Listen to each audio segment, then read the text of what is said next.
Greetings, and welcome to House of R, a Ringerverse podcast on the Ringer Podcast Network. I'm Mallory Rubin. Joining me today, she'll hear no more from those whose greatest battle has been with their own indigestion. Oh. It's Joanna Robinson. So it's a silent podcast from both of us today? Silent pod. We're in. We're out. Done. We're done. Okay. It's a wrap. We are here to not only work through our latest infirmities and ailments. Thank you for your patience with us once again. Mm-hmm. But to dive deep, deep into House of the Dragon, Season 3, Episode 6, which we will do right after this.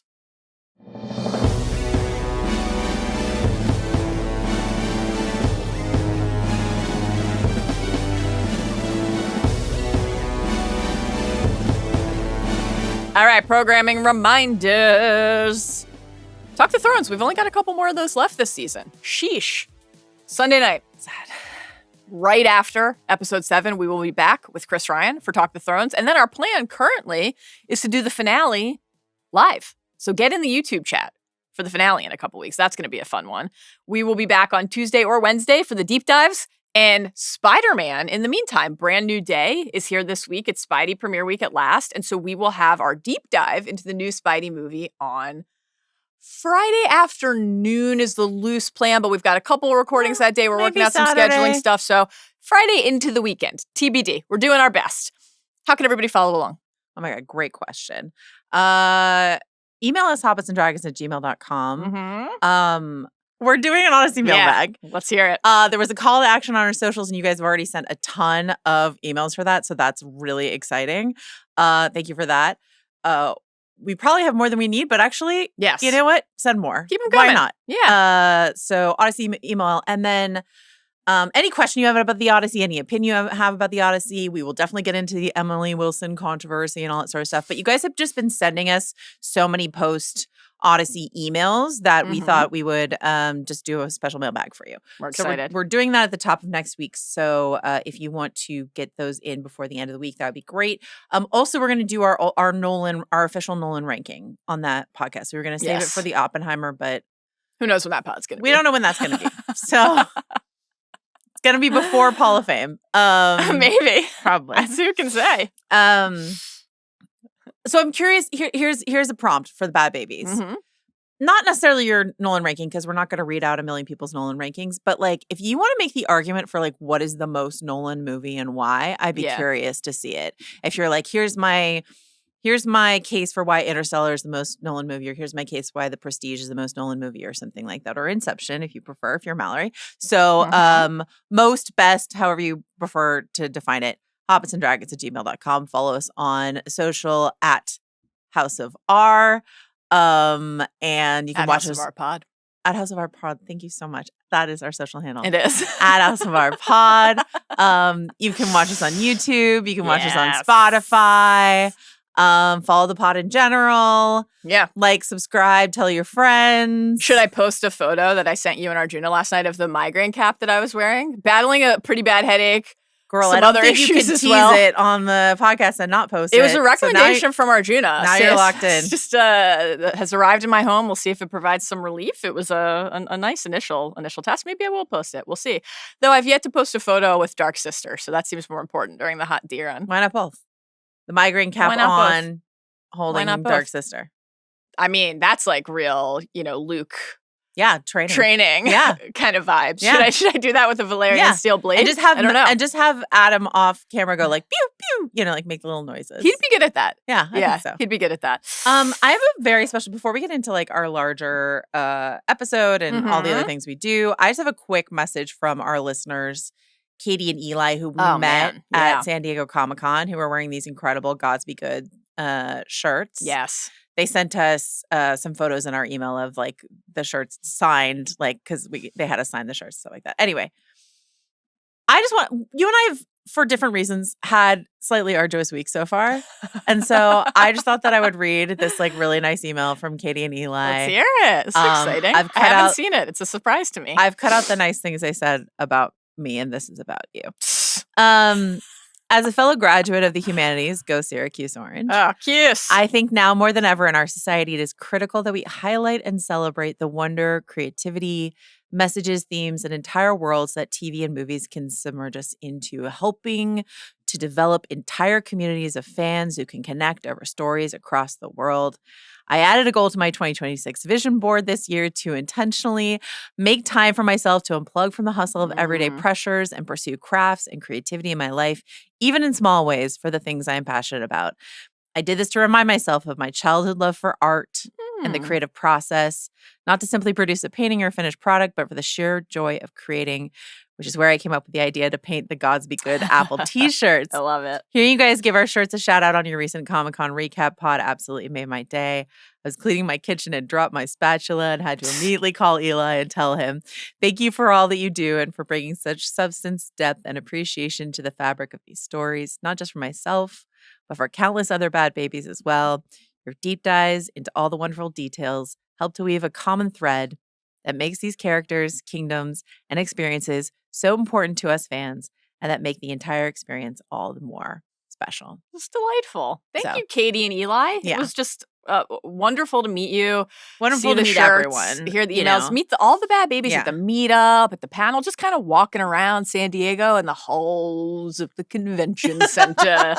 We did go into the pleasure den. We went into the bowels of the convention center. That's true. Though. We did actually. That was a real treat. That was wild. That was great. It was just amazing to meet so many of the bad babies and be out in the world with people who, have gotten to know each other through the pod and who love the stories we love and the fictional universes we love. It's just a jolt of just joy. Make truly. Friends in and line. Gratitude. You know what I mean? Like line that buddies. was really sweet. Line buddies are awesome. Like at the meet and greet. So like I would love even more occasion. I need to figure out how to do it, but I would love even more occasion to like sort of bring our, not like necessarily like a physical thing, but like online platform to bring our listeners together so that they can connect with each other.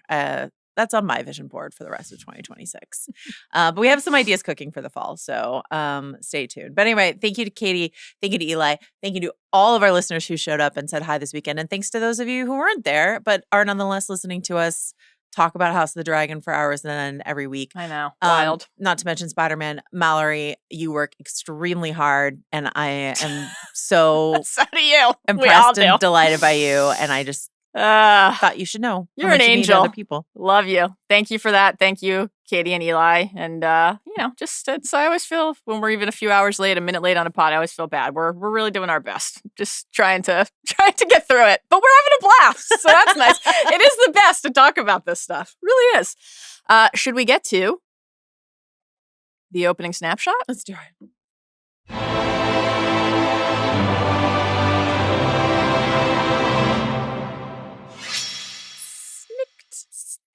Okay.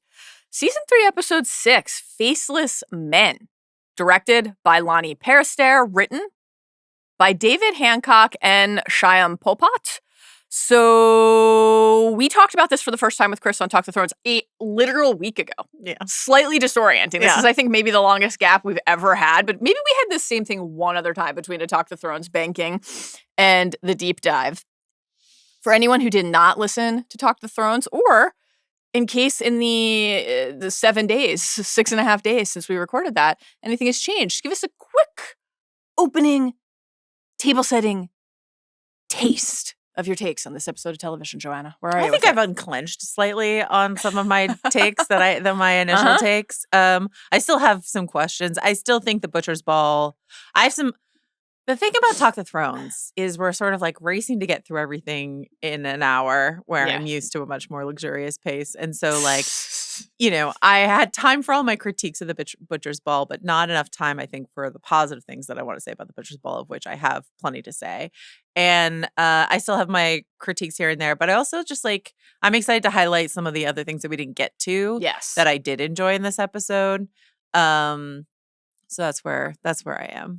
But I also don't think we like bashed the episode the way that some of the commenters seem to think we did. I think we just had some. You know what? It's okay to be critical of an episode. Oh, definitely. Part of loving a thing is holding it to account when it's not as good as it should be.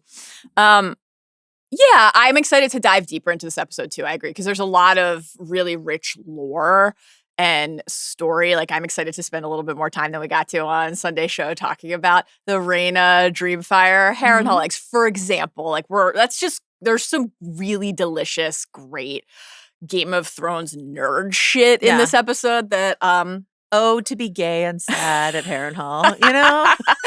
that I'm really excited to dive into. And like we said on Sunday, the Tumbleton scenes, I mean, the Gwayne, Aemond, Darren scenes were just delicious. Fantastic.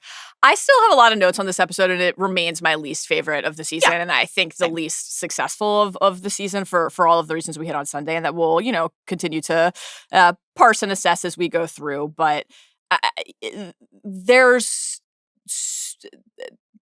the fact that there are only 2 episodes left in the season is sort of surreal. Like, I can't believe we're 6 episodes into the season. I'm just like, where has the time gone? Where has the season gone? And so I'm thinking not only about this episode and the remainder of this season, but just the remainder of this series and how much, but also little time is really left. I'm thinking about you're that. Stressed about 10 episodes to cover. I'm curious to see, and I think the end of this season will do a lot to establish like what's going to make the cut and what isn't the rest of the way. I'm very curious. I don't know that we'll have clarity on that by the end of the season. Maybe we won't, and then we won't find out for 2 years. Yeah, sad. Okay, I'll miss House of the Dragon when it's gone, but we'll be together. Fun to talk about. I know we will be. Yeah. We'll be with Dunk. We'll be with Egg. We'll be with Hot Sauron. Very exciting. Celeborn. What a time to be us. What a lover boy. Sweet lover boy. Sweet lover boy. It's just some great Instagram content right now on the Rings of Power front. Jamie Campbell Bower's just out there crushing it. Oh my God. On the TikToks, on the Reels. He was like incredible on the Stranger Things tour, and I think he's now like even more in his element.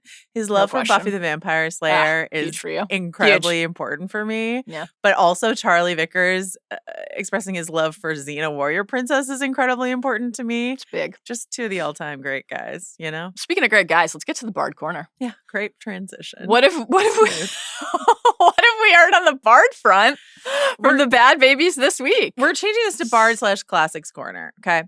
Aiden, who I've been misgendering this whole time, Aiden, the originator of the Bard Corner, he's a lady. She let me know that. I think Aiden's a really cool name for a lady. Aiden said, a warning for Rhaenyra and Daemon about their treatment of Ulf, courtesy of Sir John Falstaff. Quote, if sack and sugar be a fault, then God help the wicked. Banish plump Jack and banish all the world. Very good. Very good. Very good. William wrote in with some Richard II, the Hollow Crown gist. William wrote in, when the Iron Throne wounded Rhaenyra, I thought of Richard II and how he described another royal symbol that harbors danger. Yeah. Quote, for within the hollow crown that rounds the mortal temples of a king, keeps death his court, and there the antic sits, scoffing his state and grinning at his pomp, and with a little pin bores through his castle wall, and farewell king. So I thought all of that was really good, but also William wrote in with a Beowulf quote for Kristen Cole. Quote, we're all going to die, from the Maria Devana Hadley translation, which is the one I raised when we were talking about the Odyssey translation. So he's reading that one, a fairly recent translation of Beowulf. Quote, we're all going to die, but most of us won't go out in glory. Here's what matters, though, for men, not living, but living on in legend. And then William wrote, no story glory for you, though, Kristen. So, yeah. No story glory for you. It's great. And then our listener Elizabeth wrote in, quoting Elizabeth Bennet from Pride and Prejudice. Love it. Saying, I do not play this instrument so well as I would wish to, but I have always supposed that to be my own fault because I would not take the trouble of practicing. And that's a note for Rhaenyra and ruling. And I want to read Elizabeth's email here because I cut it down a bit, but it's really, I thought, funny and fair. She says, why does a show make grown-ass Rhaenyra, their girl in the fight, so incompetent and incurious? I guess Viserys didn't do a good job training her and Aegon for the role. However, a 12-year-old running for student council understands that they need to talk to their fellow middle schoolers to get the vote. Surely the heir to the Iron Throne who grew up in King's Landing and witnessed countless small council meetings understands the importance of other nobles and institutions to keep the realm together. She never thought to hop on Syrax and take a few tours around Westeros to forge her own relationships with the leaders of the great houses while she was chilling on Dragonstone. She grew up near the great sept of Baelor, but didn't think it worth trying to cultivate a relationship relationship with the faith, or at least powerful members thereof. Rhaenyra threw a few carrots at people when Mysaria reminded her about the poor people in King's Landing that she helped starve, but it's not like it occurred to her on her own. Viserys may not have prepared her well, but she, as an adult, could have at least tried to meet anyone, to learn anything, to work on her diplomacy, to understand how to run a castle, to make actual allies, to understand the tax policy, anything she never took the trouble to practice. So that's Elizabeth's critique. I don't disagree with a lot of it. We will add in, all of the people on Dragonstone who were telling her, no, Rhaenyra, you can't do this, that, or the other thing. Jace has to go out and do the diplomacy. Right. You can't get on your dragon. You have to be here. You're too precious. We need to protect you. So all of that was happening.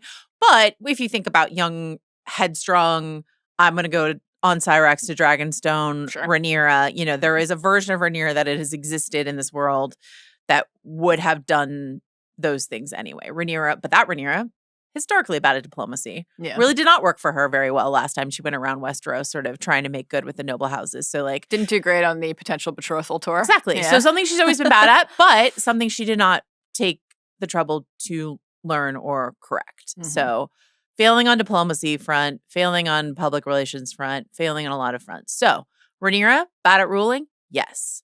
Aegon, also bad at ruling. I just need to say, Aegon, also they're all bad at it. Daemon, terrible. It's a shared failure of this entire family, which certainly connects to this entitlement and hubris. A lot of it is the failure to prepare them, as the email, and as you said, Viserys, we put it on your doorstep Lego-laden hands. Yeah, I mean, spend more time with your family and your kids. When and you thinking die, about your lineage, never. Less with your Legos. I might be dead by the end of this podcast. When you die, never. Barely hanging on. Should we erect a giant statue to you in the Sycamore Studios? So that you can look up and with you holding your Legos? Will you just occasionally look up and then just flee as the petitioners appeal to you? Depends if I've just sliced my hand on the symbol of power. Some sharp corners here. Yeah. I mean, you holding, holding your Legos. Okay, that sounds great. Yeah. One of my friends is a wonderful painter. One of my dear friends, Katie, is a just fantastic painter. And she has painted me a couple times, and I'm holding books in those paintings. But why not a Lego? Yeah, I'll see if next time I'm in Baltimore, she can work on that. Okay. Not next time. We're a little busy next time, but maybe we are. We got a lot going on. Yeah. On that email, the last thing I'll say is it's a potent combo of not just the lack of prep, but when you hear that you're ordained by the gods, maybe you work a little. You've got that on your mind as well, and then. The other thing on the let's mention Aegon front that you, I think, very reasonably and rightly noted, and we should always hammer. It's the kind of thing that Aegon or some of the bros could get away with. Oh, yeah. Daemon, incompetent his whole life. Exactly. Part of the charm. Aegon had all this infrastructure around him, right? He had Otto. He had this sort of this much smoother transition of power into his reign. So he could sexually assault women in the court or be drunk or masturbate on his mattress or whatever he wanted to do. And then just sort of he and then fly into battle and get his whole face melted off. You know what I mean? Like an incompetent asshole. I just I'm so more than happy to talk about how incompetent Rhaenyra is and all the bad decisions she's making. I just want to make sure we don't forget because Aegon is making some cool enriching choices when he's Tyland. Yes. A lick spittle tells me anything that I want to hear. Larys challenges me. I'll go with Larys. You're some growth. Learning something. I'm not going to forget what you did, Aegon. No, of course not. So character on an arc. Aegon the second. Sure. Sausage on a spit. Something to think about. Sausage on a spit. Yeah, I think the choices and the failures and the mistakes that are part of the character arc, very rich text to parse and often quite a central element of this deeply tragic tale for the characters and the family. A little bit different from there are a few things in this episode that fall more into the why did the show have the character do that bucket, a la Rhaenys and Meleys exploding through the floor of the dragon pit, killing legions, and then saying, not on me to start shedding blood. I'd say a few things fell more into that bucket, and that becomes a different thing entirely. So we'll draw that distinction as well. We have some big questions. Shall we head to the bowels of the pleasure den or the bowels of the convention center? Yeah. Shall we head to the deep dive?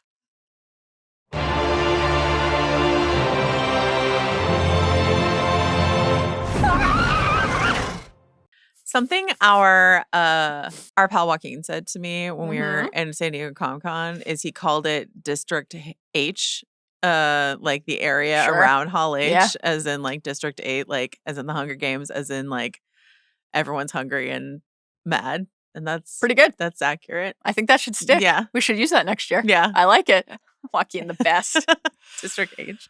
The best. Was the Butcher's Ball the best, though? Let's start there at the beginning of the episode. The Butcher's Ball is here at last. Mm-hmm. We are marching along with Criston and his depleted army. Like Admiral Akbar into a trap. It's a zombie riverman trap.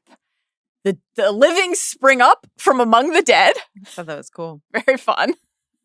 Very fun. And Criston and co smash some faces, swinging some weapons. Fun to hear about the blood in the Morningstar. Flail. So, right. By the way, in the House of Dragons build, they all called it a Morningstar. Well, email them, Yeah. guys. But it's a flail, as we learned. Or maybe I've forgotten the nuance. Maybe it's like not all morning stars are flail. the old the like, old rhombus. Yeah. Yeah. Maybe a flail can be a morning star. But anyway, it's definitely a flail. Yeah. I think it definitely looked really cool. And I thought it was cool that Fabian Frankel was talking about how like thuggish he wanted Criston Cole's sort of last stand to be. Not just that he was like, I think he said thuggish and sluggish, which is kind of fun. But like not just that he's tired, but also like Criston Cole, this accusation of him being a thug was something that sort of followed him his whole life. Something he quite earned when he gay bashed the guy to death at a wedding, in season 1, if you recall. But, that sort of classist language that was associated with him. So he doesn't go out. I mean, he goes out, brutally bashing faces in, doing the sort of like shiv dagger motion that don't gif that. And do it. Do it. Don't do that. Regrets, but he's not going out with beautiful, elegant sword work. You know what I mean? Despite the fact that, he ties Alicent's favor around the pommel of the sword. Yeah. In this, loves to wrap Alicent around his sword. Loves it. Loves it. In this sort of like his notion, what I do think worked really well in this Butcher's Ball thing is the use of Alicent's favor, which he begged for in season 2. And as you and I had this exact same idea in our notes, which is that this is a tie back to when we very first met Criston Cole and he was asking for a favor from Rhaenyra. Minute 1. Yeah. Gods he's Dornish. So that all ties into Criston Cole's idea, occasional idea of himself as this like chivalric idea of a knight, right? Yes. The perfect Snow White cloak and how it's sullied. But how he sort of like continually tries to reconvince himself that he is, Sir Galahad, you know what I mean? Question. And he just never has been, but this idea. And so for him to, in that moment, take the favor of his lady fair, the queen he was fucking, right? Wrap it around his sword, as you so evocatively noted, and then like sort of die with it fluttering like just out of reach and stuff like that. But to wrap this ignominious death in this idea of chivalry and knightly perfection, it just like is his delusion to the very end of like who he is, and and that I think fits well into this larger idea of what the Butcher's Ball is supposed to give us, which is Criston Cole, who in the previous episode says like they'll sing songs of this, and then what we get at the end of the day is something much more brutal and nasty and not an epic, saga like exit for this character. Full of contradictions at the end, which is ultimately pretty interesting to watch and more interesting than the overt, undeniable so much of this falls at his feet villain on the page. We, I think, are back in a place of on the tipping of the scales, more judgment than not for Criston at the end, which feels like an appropriate place to be with the character, given how much culpability he does bear and the horrible things that he has done. But I do like that we got even the choice to bring out his original weapon that we saw him using in the tourney at the beginning when he asked for Rhaenyra's favor feels of a piece with painting the Cole House sigil on Mhm. the shield, and what is he seeking to reclaim and return to and connect to anew, and what can he not let go of, including the idea of some sort of righteous, pure, Yes. valid course. And to say, in his big speech last episode that the oaths and the words of the great lords and houses, that he's done with that, and then shout as a battle cry, "We light the way," is, I think, a nice encapsulation of how confused the nihilism that defined the late stretch of Kristen's story was very clear and very undeniable, but it was embroiled and mixed with this confusion that was an undeniable beat of humanity. I thought it was kind of interesting. I can't remember because it was a week ago and so much has happened, but I know that Chris raised the sort of question of that Kristen Cole dies in the opening of this episode and nobody talks about it. Yeah.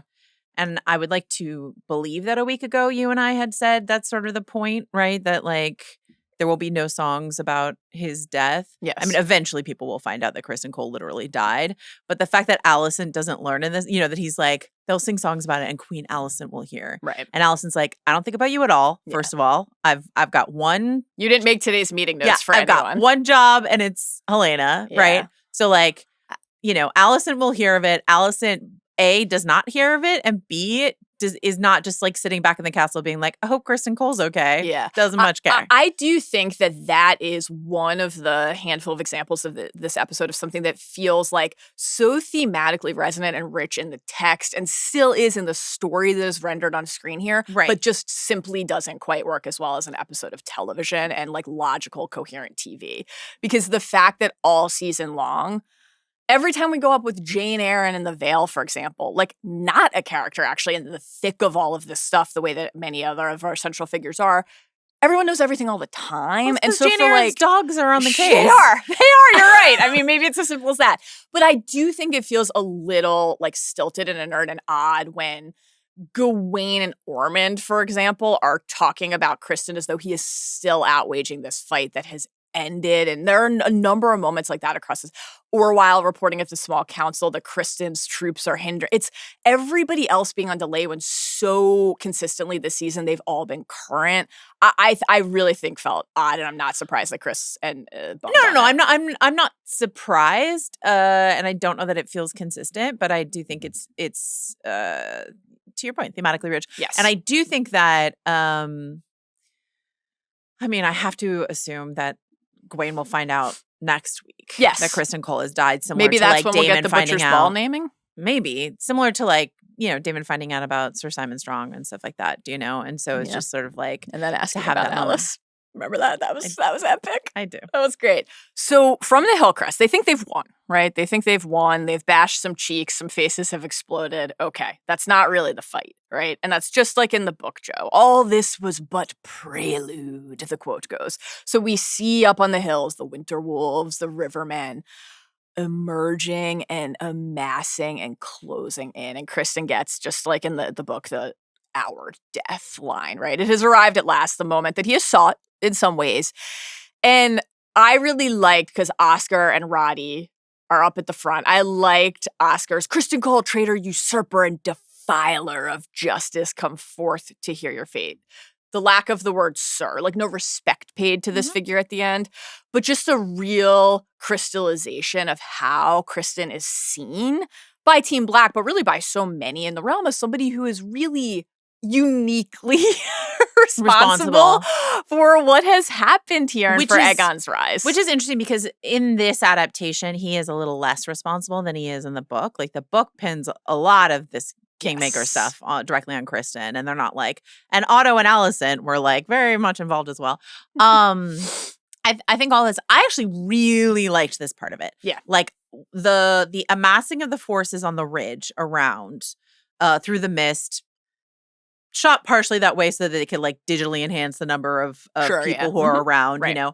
But it gave very much Knights of the Vale showing up at the Battle of the Bastards or Gandalf and the Rohirrim showing up. But it's the reverse, right? It's not help is on the way, help is here. Right. It's here's your death. It's been like, wait, you know, but it's shot in a similar way where it's just sort of like, here they are. It's the troops. Oh no, it's all of the people who want to kill us. Yeah, this is not a battering ram to clear your path. It's the fist to close. And what I think is interesting, I've seen a lot of people critique this setup because the question is like, why this theater when they are so outmatched by the Rivermen? You know what I mean? Like, they stage this whole thing to draw Criston and his men into this like center. Sure. Mm-hmm.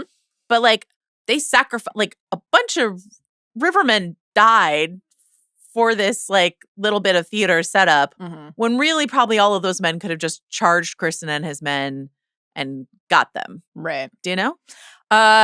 Yes. I'd say that there's always a little bit of, was this the right battle tactic to critique on the Thrones front? But I am not a military tactician, so who am I to judge? You know, the like, okay, Robb and co had to sacrifice some men to lure Jaime into the trap. I like the idea that here it is, and this is not actually the answer to be clear.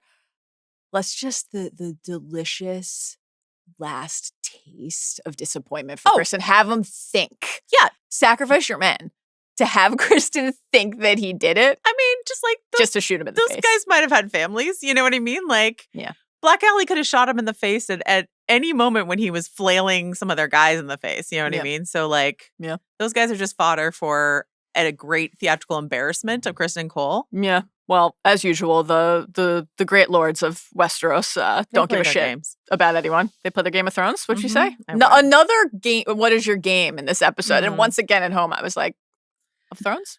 You mentioned Thrones? Your guy, Oscar Tully. Yep. Our listener Leah wrote in to say, every time I see Oscar Tully, he reminds me of a combo of Kimmy Antonelli and Ollie Behrman. Yeah.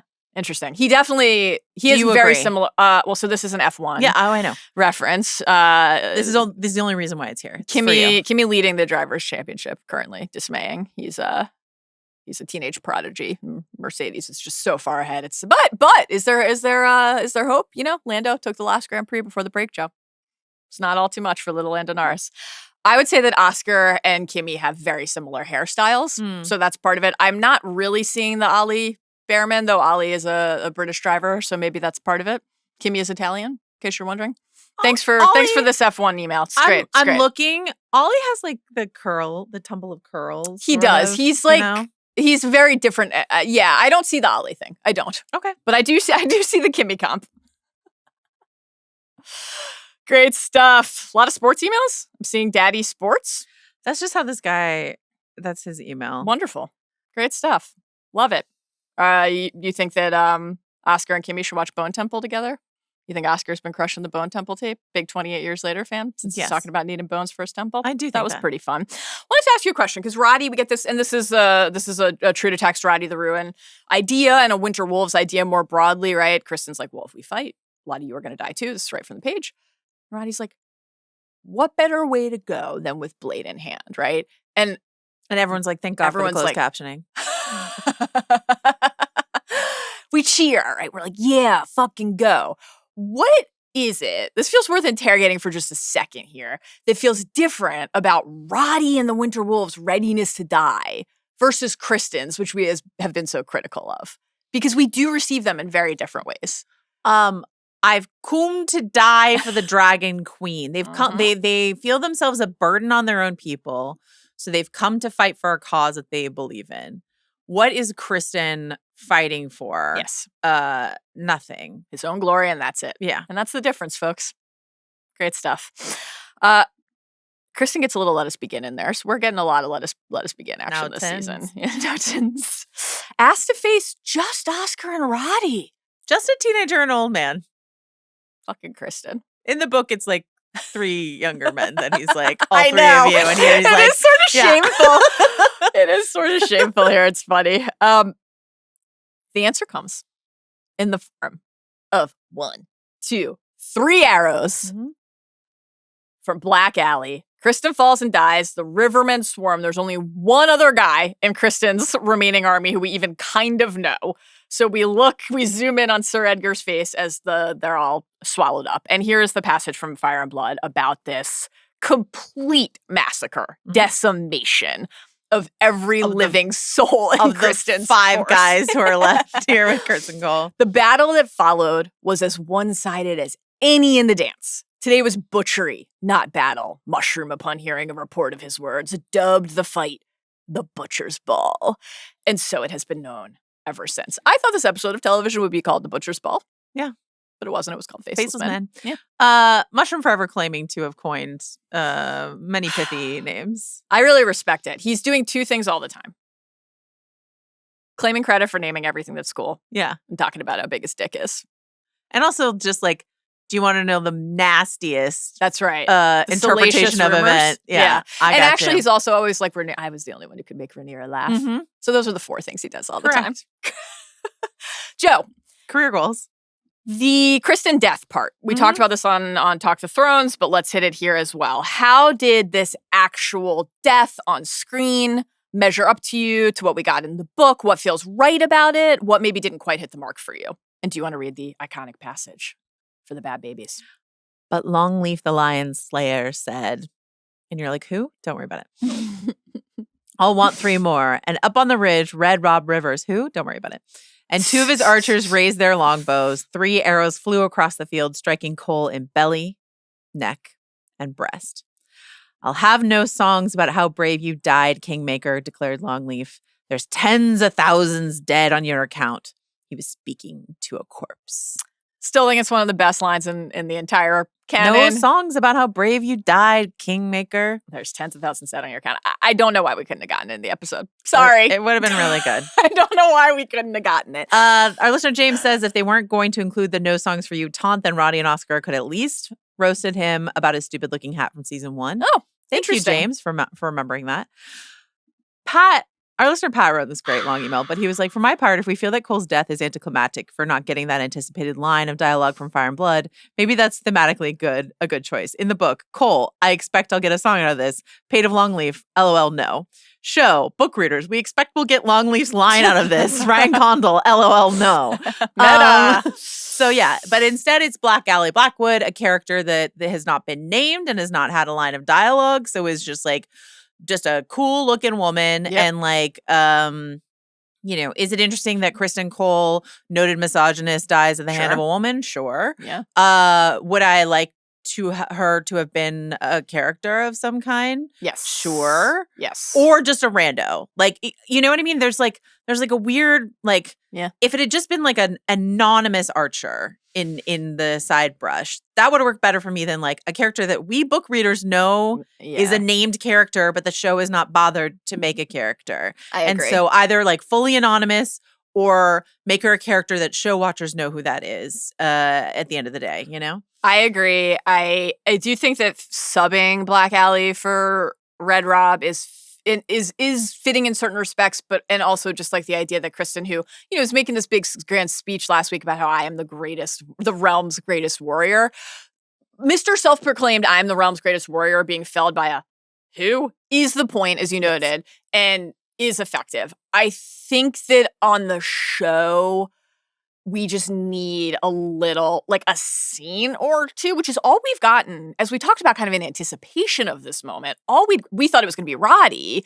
All we'd gotten with Roddy, and I think that actually would have been enough. Like a scene or 2, have Black Alley say a couple lines when they're doing the fish feed song. She participated in the fish feed song. Like the camera lingers on her. We got excited, but like would have gone a long way. Have her in the tent with Roddy and Oscar as they're like talking about strategy or something like that. Just like give her a couple lines or not, and just have it be a rando. Yeah. But this was like a weird middle ground that didn't work either way. Though again, I've heard from a lot of non-book readers that they were like, oh, I didn't see it coming and I was surprised and I thought it was cool. Great. I've also heard from some book readers who were like, I liked it. It worked for me. You know what I mean? And I think that's fine too. How did not knowing anybody else on Kristen's side impact this for you? Like, I think all the Gwayne Kristen stuff was pretty good, though. As you said, it got like a bit repetitive at the end of the day. Why, if Sir Edgar was going to be like our Gwayne stand-in for this moment, like give him some character work in the earlier episodes of the season. Why not? You know? Yeah, I think that's part of most of the notes on this episode. And I say this to be clear with the self-awareness to say, I've never made a season of television and certainly not one this involved. Yet. There are plenty of things where we're like, man, this didn't quite work. What is the solve? I think things like this, like the solves seem apparent. Are there balancing acts and reasons why they would have been difficult to achieve? Certainly. Well, exactly. And we talked about this a little bit on Talk the Thrones, is just sort of like, would I sacrifice any of the Darren and Ormond, emphasis that they made, the character building stuff that they've done over there to get more character building stuff in the Riverlands? No. Yeah. Are there other things I would have cut? Maybe. But like, I understand that they made certain choices of where they were devoting their attention, and they chose Tumbleton, and I think which is working great. It's working fabulously. And I think it's a little bit too of like what happens in a vacuum of one scene and storyline, and then what feels like maybe a larger creeping thing. If this had been, do we care about Sir Edgar? Do we know any other people? Just that. I don't know that I would have bumped on it as much, but also it's true that we don't have any relationship with or feelings for the gold cloaks who hand over their cloaks to Daemon, et cetera, right? So there's actually quite a bit in this episode that's resting on people we don't know. Hot heterochromia guy, we'd gotten 2 moments with previously, and that's not a lot for a scene that massive as the Daemon one, but it actually, like, I at least was like, I've seen this person, but I don't know anything about why he cares about this. And I would argue that most people watching the show, who don't listen to 3-hour podcasts or whatever. Or like, who is that guy? Don't know. Yeah. Right. Like, not even don't remember him from his scene in Hightower Green in the previous episode. Right. But don't even connect him to the guy who sent the pigeon last week. And you know what I mean? Sure. Like, the heterochromia is like a good marker, but I don't know that people are watching that closely. Yeah, and that's an interesting thing in general, because I will say my relationship to that type of thing more broadly, without sounding like an asshole about it, is I'm like, I don't mind. We've talked about this before. I don't mind when shows want to make us work hard. Yes. I think that shows demanding that we pay attention and knowing that they are presenting us with a text that is so complex and nuanced. And entangled in a fun way, right? Like, you can't be looking at your phone while you're watching House of the Dragon. I think that's great. That's part of what I love about it, right? That when it demands your attention, it will reward your attention. Yeah. That's okay. We need to actually, like, know who these people are and have had time with them. And I think that was just a little bit off in this episode. You know who we do know? Everybody on the Black Small Council. And I'd say this is the opposite problem, where we've heard them have these exact debates a lot of times. I don't know, because, like, what I will say is that versus some of the other small council, like Ironrod, like, like, there are just other members of the previous small council that, like, nobody knew who they were. But I think they've done a good job. We know who Orwell is, Mysaria is, who Sabbath Frey is, who Tormund. I know that's not the point you were making. Yeah. I understand you're, like, the sameness of the conversation. Yes. But, like, I just want to give them their flowers that, like, they've filled every chair on that council with someone that I, like, understand who they are and their motivations. And in general, interaction in those sequences this season, I think, has actually been delightful. Highly entertaining. Even something like in this episode, Daemon throwing the goblet at Torrhen. and talking about his indigestion was hysterical. This scene included the prophecy thing, which was one of the most confounding things the show has done in its entire run, and certainly the most confounding decision of the season, and really bugged me. So that took me out of the scene entirely, and I don't mind admitting that. I think that this scene walks an interesting, on a tightrope that I'm intrigued by this balancing act, because one of the things in episode 3, which we considered immensely successful and accomplished, that we really loved, was that episode 3 made a decision to do the what was Aragorn's tax policy episode, right? What does it really look like to sit there and rule and have to make these decisions? And part of the answer to that is that you don't just talk about it once, right? So I that's true. You're going to have to keep having the same conversation every day. There's a new decision. You don't just check something off your to-do list if you're ruling the 7 kingdoms and then move on.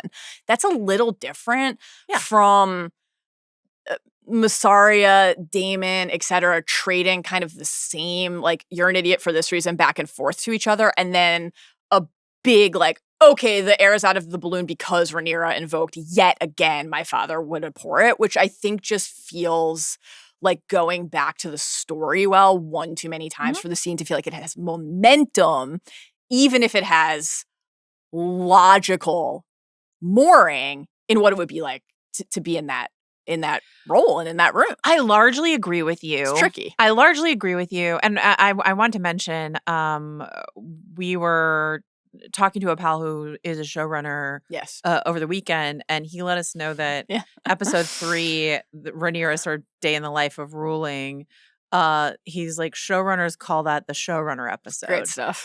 Which I had never heard before, but just sort of like an episode about how hard it is to showrun and all the millions of, they are asking you about the rats chewing the candles when you're a showrunner. Right. You have to like answer every single question all the time on set. I thought that was a really fun insight. And if you don't, probably you're going to hear about it later, like Rhaenyra does when hearing petitions. And then she's like, I'll light a candle. And they're like, what candles, Rhaenyra? Anyway, yes. I largely agree with you. At the same time, and again, I've never run a show, so how do you do this? But at the same time, we were praising the show for showing us this like incremental change in Rhaenyra's demeanor and choices versus the Bells, for sure. Daenerys sort of like a switch of the flip of the switch. And so we want this sort of slow roll, slow boil of a character making compromises after compromise after compromise. I do think there are ways, to your point, to vary it so it's not just like Mysaria being like, the people are hungry, and Daemon being like, the cops need to get paid. And you know what I mean? Like, because I really do admire, appreciate, and want the examination of what it actually looks like to try to hold this thing together. I think that the show's decision to show us that is crucial.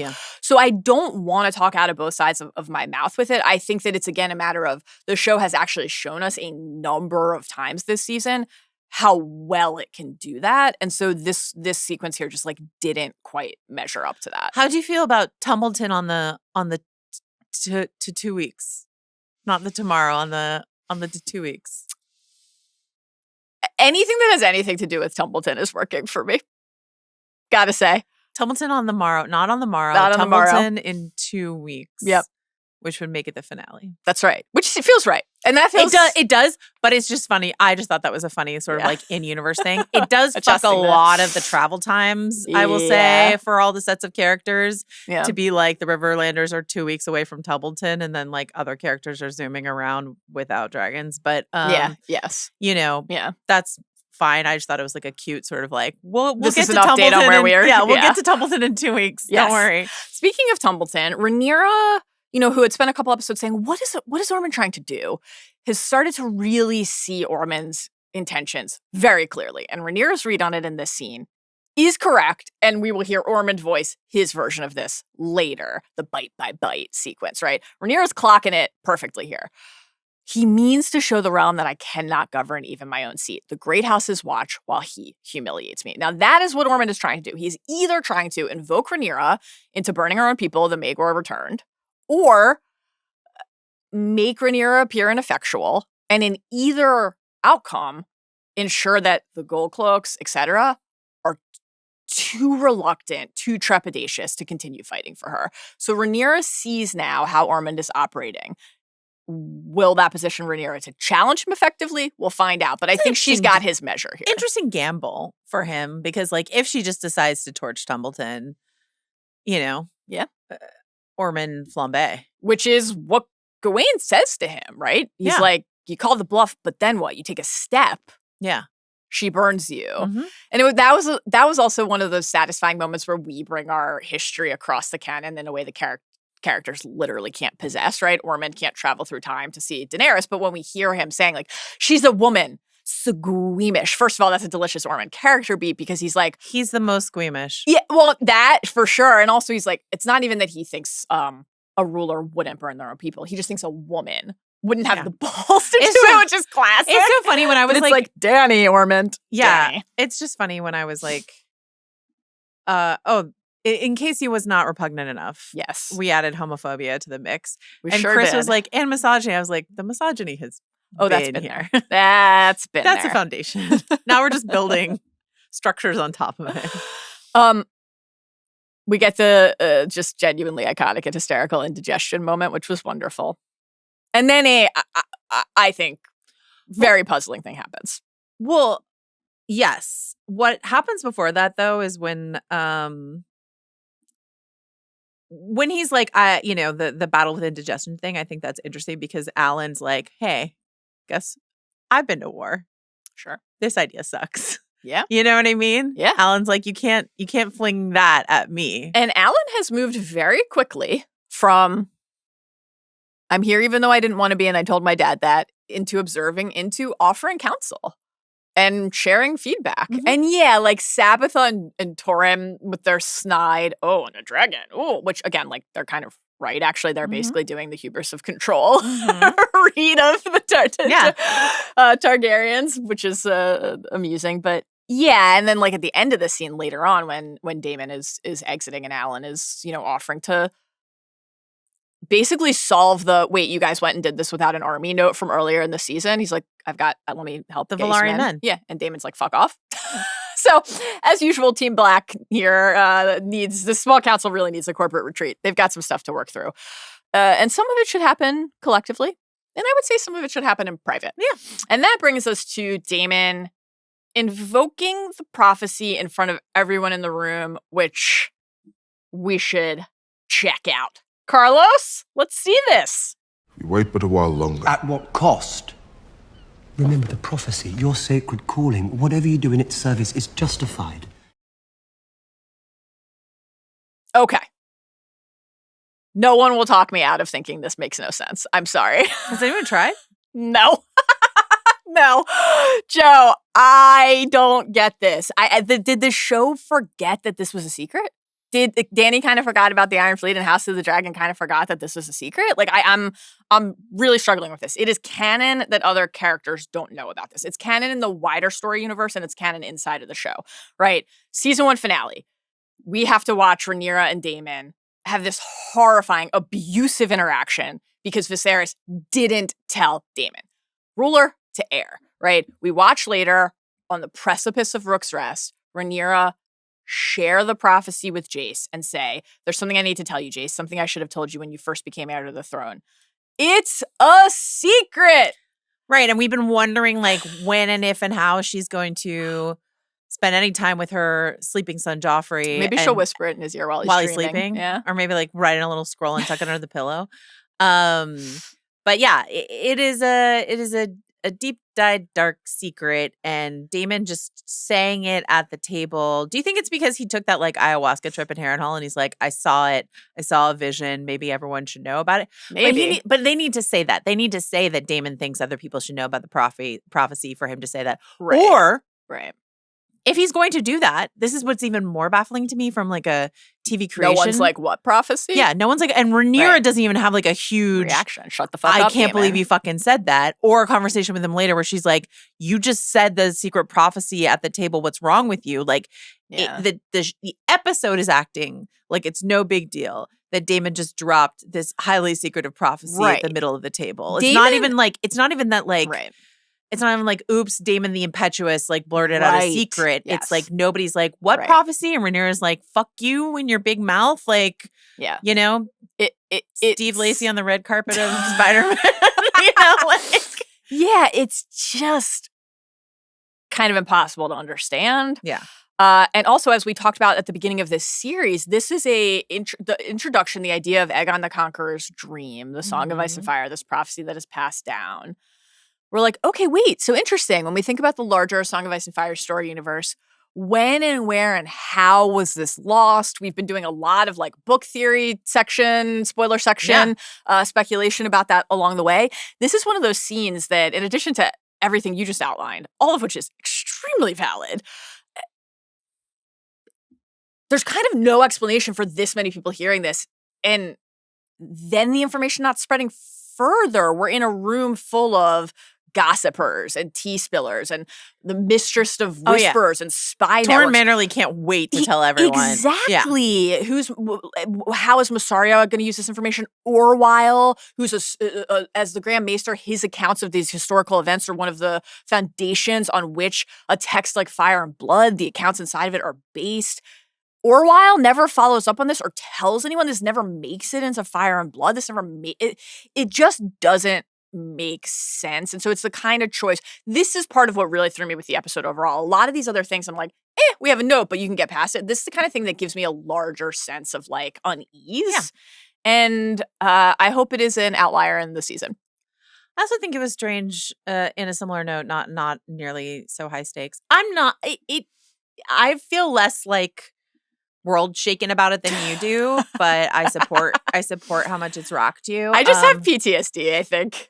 I felt similarly about Jeyne Arryn lecturing Rhaena about the secrecy of her identity and like being in the Vale in front of a bunch of courtiers. You know what I mean? Like, same. She might have faith in her people being like rock solid, but like if she's so scared about what's going to happen when Rhaenyra finds out that Rhaena's there, that she slapped a dragon rider, you know what I mean? Which is like, princess, you know, fucking crazy. Yeah. Yeah. In front of so many people and her dogs, her loose-lipped dogs. And they can't keep their mouths shut. They're barking all over the place. Come on. So yeah, I had the same thought on the Jeyne Arryn thing. It's just that falls into the bucket to me of a character making a choice that isn't sensible. That's like, and the show making a choice that isn't sensible. If you're so worried about detection, go have that conversation in private. You even want to do something as risky and reckless as having Rhaena brought to you. Don't do it in the High Hall. They're like, we just built the one set though. Empty the hall. Yeah, but like the fact that that's the reason is like, yeah. I mean, the mural looks great. Yeah, it does. Getting to hear the fading scream through the moon door. Moon door. Really fun. We love it. We love to be there. We love to be in the Eyrie. Should Jeyne Arryn have done that? Absolutely not. Okay. Daemon cites the field of fire here. Mm-hmm. And Rhaenyra, this is where she says, yeah, but my father would abhor it. Abhor it. Abhor it. But, Joe, Rhaenyra's not suggesting doing nothing. Wants to send assassins, not dragons. Wants to send knives. Now, this is smart, right? We're a couple episodes removed from we'll send our overman and root them out house to house. So the idea of how this will all go is evolving in real time, but still Rhaenyra is looking for solutions to address the problem, right? Not be passive, be active, address the problem, but do it without burning Tumbleton. Rhaenyra is seeking that kind of path. And Daemon's like, great, I'll go. She's like, not you, dude. Incredible. And I like that Rhaenyra is also He's like, but I want to play dress up. And she's like, you can play dress up at home in the streets of King's Landing and barely tuck your Targaryen hair up under the helmet. I know, you could really see his hair. And this is Mr. Murder Cloak. Like, he's the master of disguise. Hugh Hammer abducts a cart from a man who has a hat. And he's like, nope, just platinum hair out as I infiltrate Tumbleton. Everybody's got some work to do on the disguise front. And I would say Tumbleton on the security front. The fake Baratheons and Hugh getting in back to back. Tough. And they're like, we've got our little book that we're writing things in. Unbelievable. So the most effective assassin has a plain face. This is what Rhaenyra says to Daemon, which... And isn't this the problem? Because Gwayne's like, not hot enough. That's right. Too plain of a face. That's not what she means. She means I know a how forgettable comely face. this other guy yeah. is. Interesting kind of the mirror to Ormond's tactics, right? The idea of using the incognito, just out in flea bottom citizens of King's Landing to avoid detection. Thought that kind of mirror was interesting. The Faceless Men. Faceless Men? Not literally. Not literally. Yet. I mean, a lot of people many people are theorizing that there are Faceless Men involved in this. I don't think that's what's going on here. Yeah. Adam has been asking me that the last couple weeks. Are the Faceless Men part of how all these gold cloaks are being killed? So I think I understand why. No, yeah, the theory has been out there. I just I don't think. I think that actually undercuts Ormond's like intelligence and powers of persuasion and sort of like the overall message of like people can be bought, right, and that sort of stuff. Yes, I do like the idea that there are people inside of the gold cloaks that were turned. Sure, because not only were these cops were killed in their HQ, you know what I mean? The feast or traitors, like those guys were all killed, you know. So like, it feels like slightly like an inside job. Yeah, interesting. I have no information on that. I'm just a note I'll have for Daemon later. By the way, on that front is if you're trying to rally the troops, don't do it in the murder den near where all the guts were. I'm sure it still stinks like fresh death. That wasn't his like That wasn't his plan. His plan was to have a sad boy moment. And then, everyone quit. Our listener Jane on the Wig Watch front. Yes, tell me.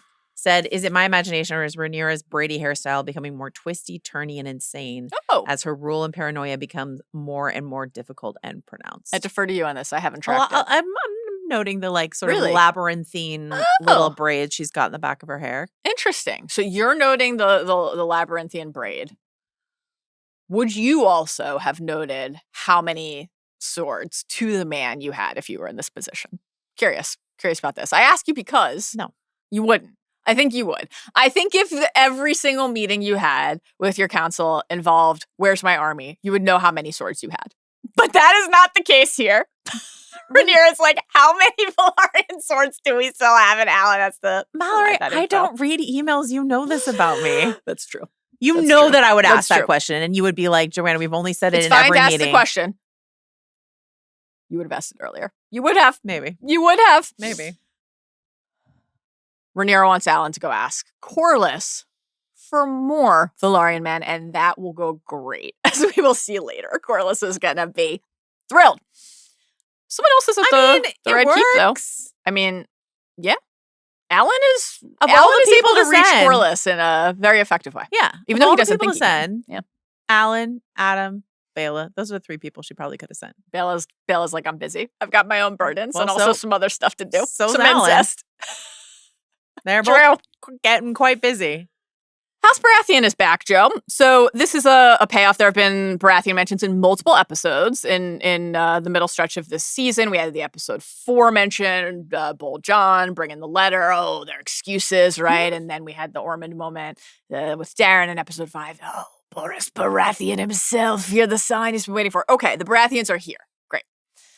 It's great to see them. They're not getting involved. Because Boris Baratheon's like, I'm going to do this thing where I sit out this Dance of Dragons and we'll see where the chips fall. I'm Vulture busy King time. In Dorne. Vulture King time. Dorne's still in the mix. I did really love the spice and the strength that Rhaenyra showed here to say, why is Boris taking this bandit more seriously than me as a threat, right? That's like, yeah, tell them that this is bullshit. Tell them that this is not acceptable. Encouraging.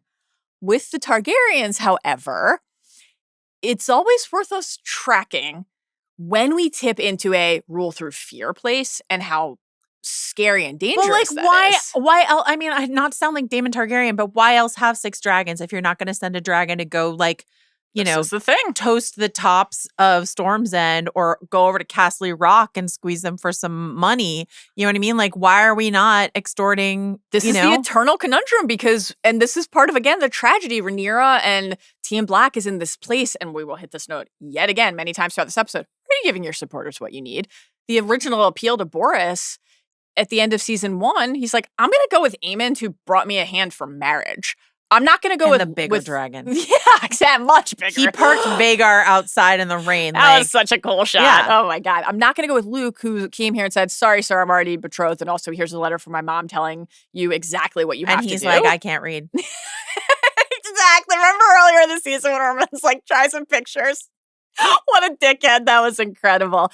This made me think a little bit of Rhaenyra and Daemon in their betrothal episode, season 1, episode 7, talking about like tyranny, basically.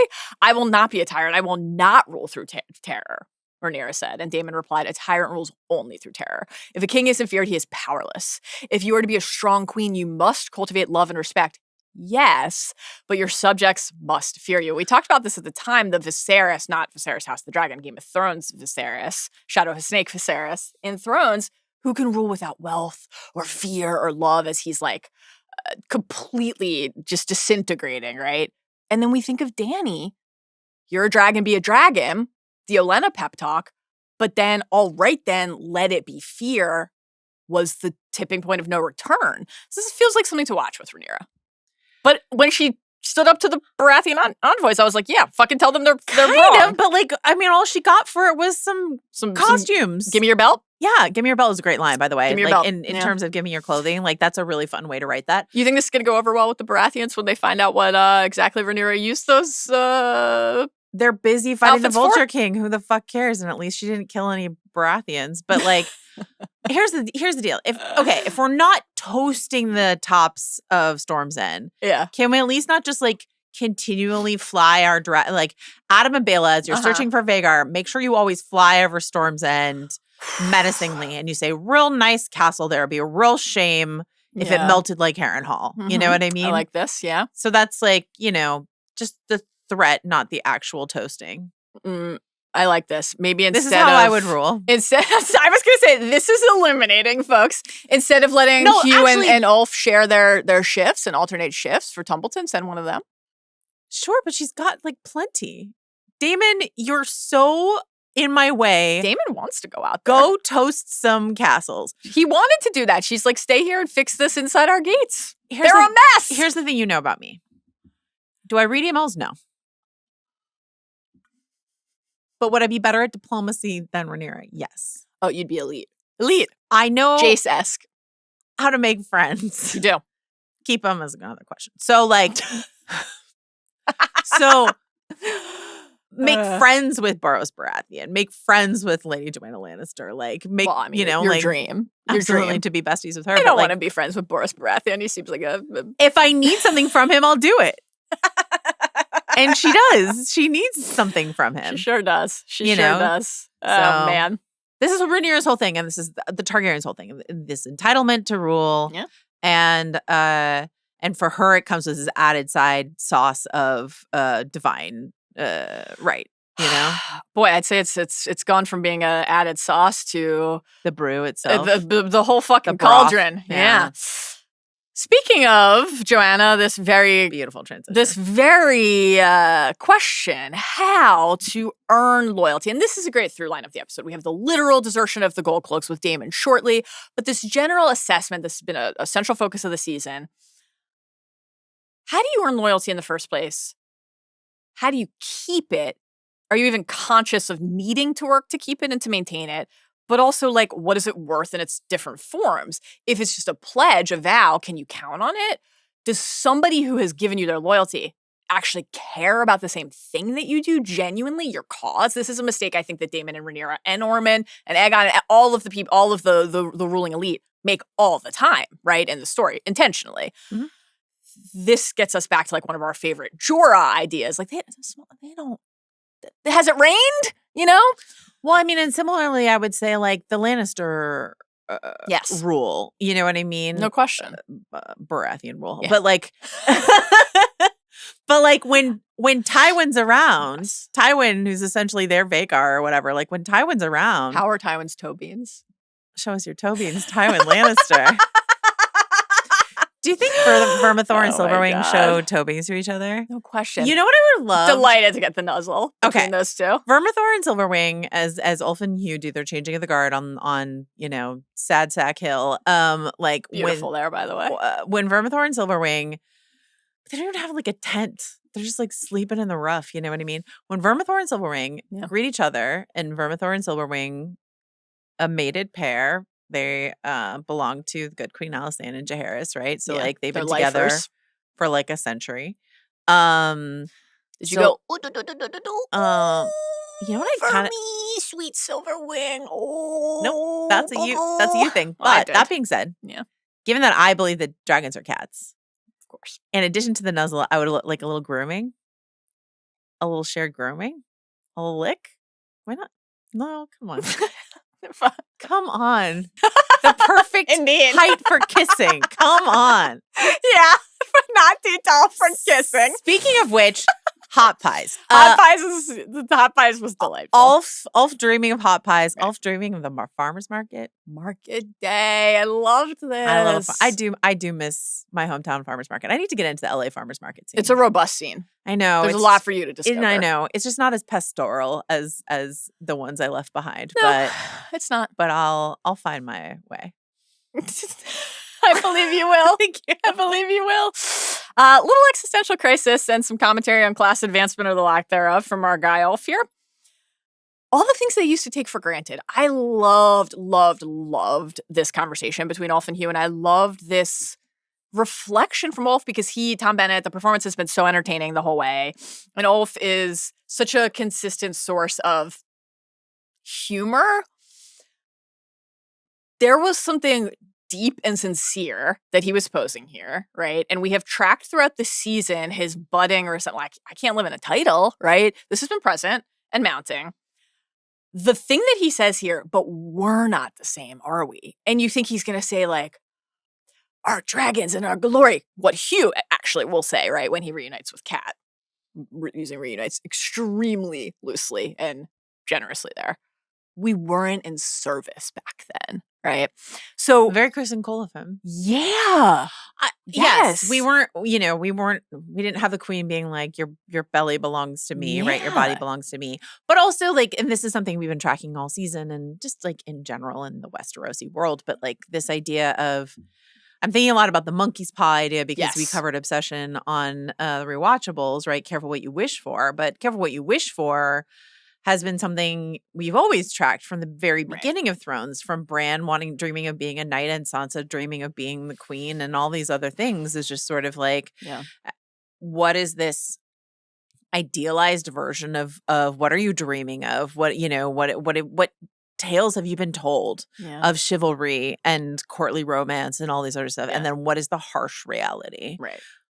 Arya, you got your sword, but what do you have to do with it? You know what I mean? Like all of these devastating things that happen to, especially the Stark the Stark children as sort of like, because who gives a shit about Joffrey's dreams? But like, the Stark children as this idea of like, we're raised in the sort of the bubble of Winterfell in this sort of like kind, gentle, not you, John, but like the other Stark kids, like this sort of kind, gentle, upbringing and let's talk about the old tales and all this, things, and then getting out into the wider world and especially down to King's Landing and finding out the truth of it. Right. Yeah. So like Rhaena in this episode saying, I dreamed of having a dragon and now I'm separated from everyone I ever wanted. Can't even see my sister. Hugh and Ulf were like, we're Targaryen bastards. Yeah. And all our lives we probably thought, what if I wasn't a Targaryen bastard? What if I was, a full-blooded Targaryen dragon rider? And here it is. And you don't get your wife. No. You're going to ask to carry the name Targaryen and the queen's going to laugh in your face. You don't even get to have a pint with your buds. The lads. You get not an hour with the lads. Slapped down on the street. Beaten into the fucking open sewers for all to see by the Daemon open Targaryen. Sewers of the production design is very proud of. They look good. Yeah, they did look good. So that's just like, and let's bring it all the way up to the top. Rhaenyra. Right. I'm going to sit on the Iron Throne. And the Iron Throne's like, actually, I'm going to cut the shit out of you. Yep. Yeah. So like. I did really love, I mean, as always, Emma Darcy is just so thoughtful and profound in discussing Rhaenyra's arc and the description of, let me find the quote, the description of the throne as hostile. I think Rhaenyra perceives it as part of a broader hostility. I think she experiences the throne and the crown and council, the sort of vestiges of leadership, as hostile. You finally got there, and that's how it feels. Yeah, monkey's paw, great shout. It is interesting, like the through lines and consistency there in the characters who are in these radically different positions, their circumstances now, but their histories, to your point. I think the show has done a very good job of exploring that. Rhaenyra and Alicent. Time to discuss escapegate. Boy, their scenes were intense this week. Targ guards, torches in hand, find Alicent and Helaena in the tunnels. So that was not, the getting locked and lost in the tunnels at the end of last episode was not about actually imperiling them. It was about outing the escape. Isn't that, and it's a cut Rhaenyra directly from the Alicent hanky blowing in the wind to them in the tunnels, yes, right? This is yes, it's an earlier discovery at the very beginning of the episode after Butcher's Ball. Rhaenyra is flat out dismayed that her prisoners are not more grateful to her for the nature of their relatively luxurious confinement and for her merciful hosting. I'm sorry, I'm a little bit on Rhaenyra's side here. I'm on Alicent's side firmly because Rhaenyra reneged on the agreement. Full stop. They had an agreement.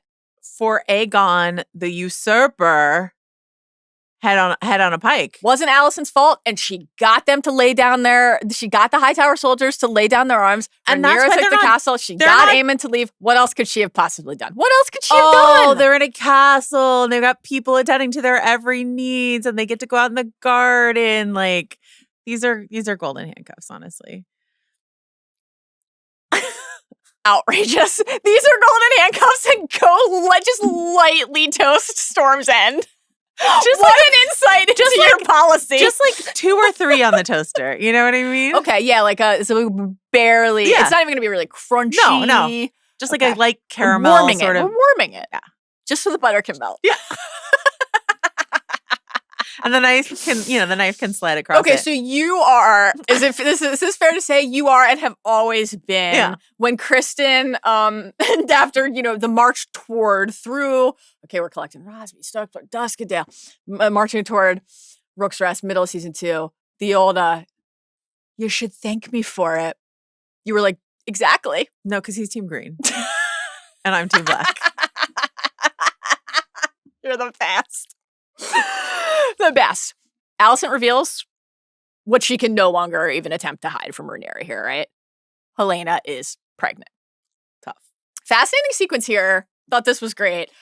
Rhaenyra is quite wounded that Alicent thinks that she would be a baby killer, a half-sister killer. She says, still you insist on misjudging me.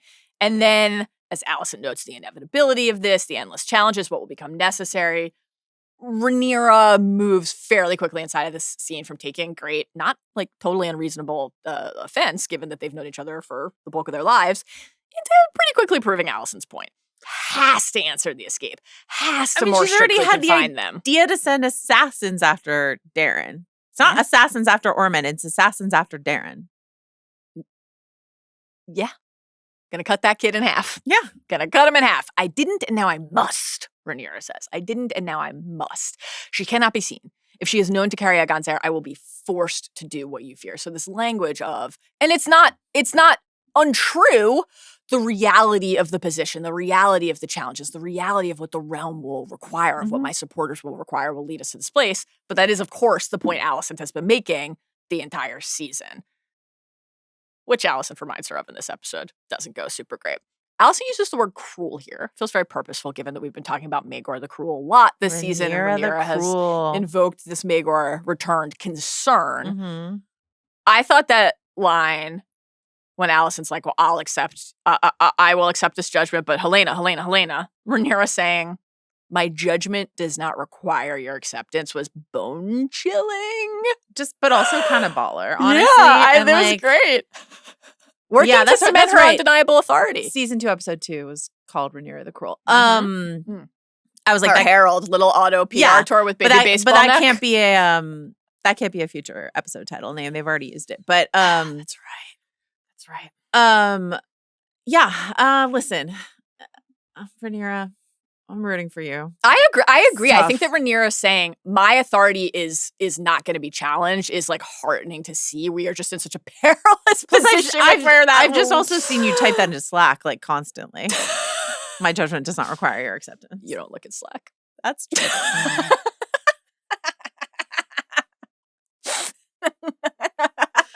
I do eventually, just like usually a couple hours later. How do you feel about your new avatar? Great. How do you feel about it? Wonderful. Yeah. It's always an exciting moment. Every 2 years. Yeah, because you really commit when you make the change. It was Simon Strong for 2 years. It was Lyman Beesbury for 2 years. And now it's Torrhen Manderly's turn. He got there quickly, but I think he deserves it. I think you know this about me. You fall. You fall fast. No, I usually pick my favorites like before the season started. That's right. Like when Simon Russell Beale was like in the trailers, I was like, this is my guy. You know what I mean? You were? And bees, I was early too as well. So beautiful bees.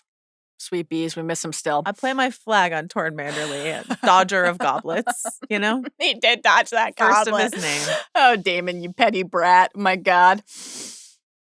Rhaenyra's like, let me just remind you that my entire court thinks you're the enemy. And to you, do not try me. Alicent being like, we were girls together. Remember? I know. Alicent listens to the pod. Mm-hmm. I think it's clear. We were girls together. I think it's clear. Mysaria doing some, I would say, not super subtle ass covering here. But needs must. who fancies herself a woman of the people. That's right. Is like, that servant, kill her. Listen, you can only be a woman of the people as long as it suits you and allows you to dunk on Daemon. Yeah. Once you are at risk and you have some loops to close, you got to kill the handmaid. Okay. So I say lightly torch the top of a building. You say maids.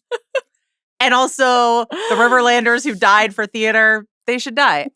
Boy, really brings out the bloodlust inside of us all, this show.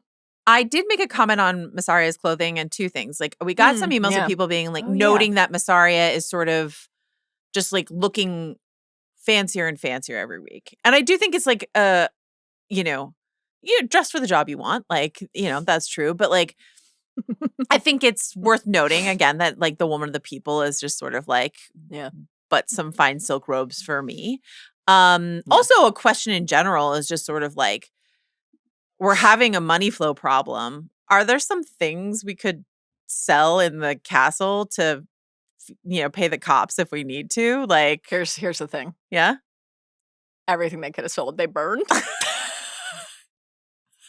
Everything they could have sold, everything they could have put on eBay, Rhaenyra burned in a giant bonfire. Yeah. Do you want a vintage Targ Tower sigil banner? They're not here anymore, but if you're a collector, don't you want this Targ Tower banner? They could have made a killing on eBay. What a great call. Sonoya Mizuno, who plays Mysaria, pregnant during the season. And I think that accounts for some of the like different clothing that she's wearing. Good stuff. They're hiding like Helaena, they're hiding a pregnancy. Got it. Mysaria's hiding her secrets too, and Rhaenyra doesn't pick up on it. Oh, I liked the jaw working. You could see the jaw muscle working on Mysaria. Like, did Alicent? Did anyone else? Does anyone? Oh, okay. I told you Helena's pregnant. Does anyone? Did Alicent mention? Did anyone else know? Does anyone know? No. You had no reason to suspect. No. I was like, this is Mysaria. Get it together. Is that what you're like on coke? What I just saw there. I've never done cocaine yet. I don't think I should be allowed to do cocaine. I would feel like Greg. I would feel like Greg in the Prague episode of Succession, just like, I hope you don't die. Your heart would literally explode. No, you have to understand, Maryland Terrapin family. So I grew up on Len Bias stories. No cocaine for me. I don't know anything. Interested in plenty of other things, but not cocaine. I don't know anything you just said. Let me know if you want to do mushrooms at some point. I was offered mushrooms recently at a party, and I was like, this doesn't feel like the moment. But everyone, just seemed like that had become a very normal thing. They're the chocolate. Oh, yeah. Oh, you're familiar. New to me. I'm from the Bay Area. New to me. Outside of having seen that episode of The Studio. New to me. I have follow-up questions. I'll ask you later. Okay. Great. I look forward to taking this off mic and having a... Thank you for telling me about mushrooms.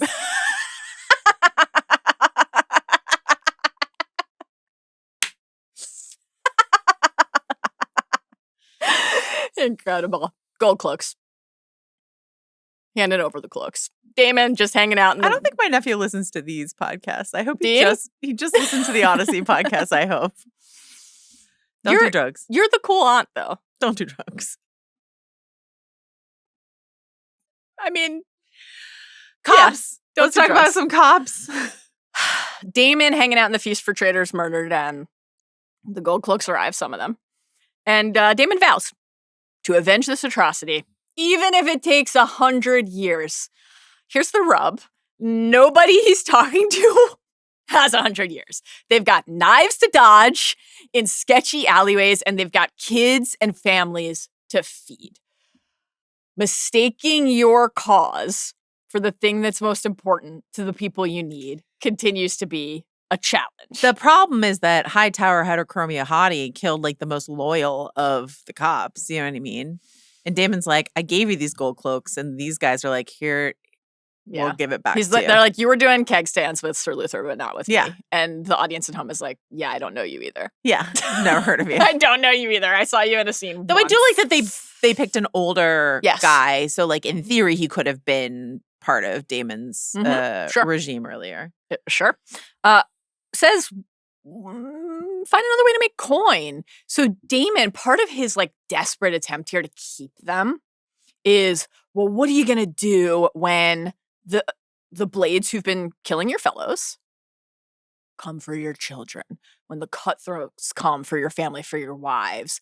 And we get that kind of close to the, I'll find another way to make coin, which I think made me at home nervous, and I would hope made Daemon nervous. I hope he's thinking this way. Oh, could you possibly mean the coin from Ormond with King Darren's face printed on it? Because, Joe, that solves both those problems. Darren dollars? Is that a thing?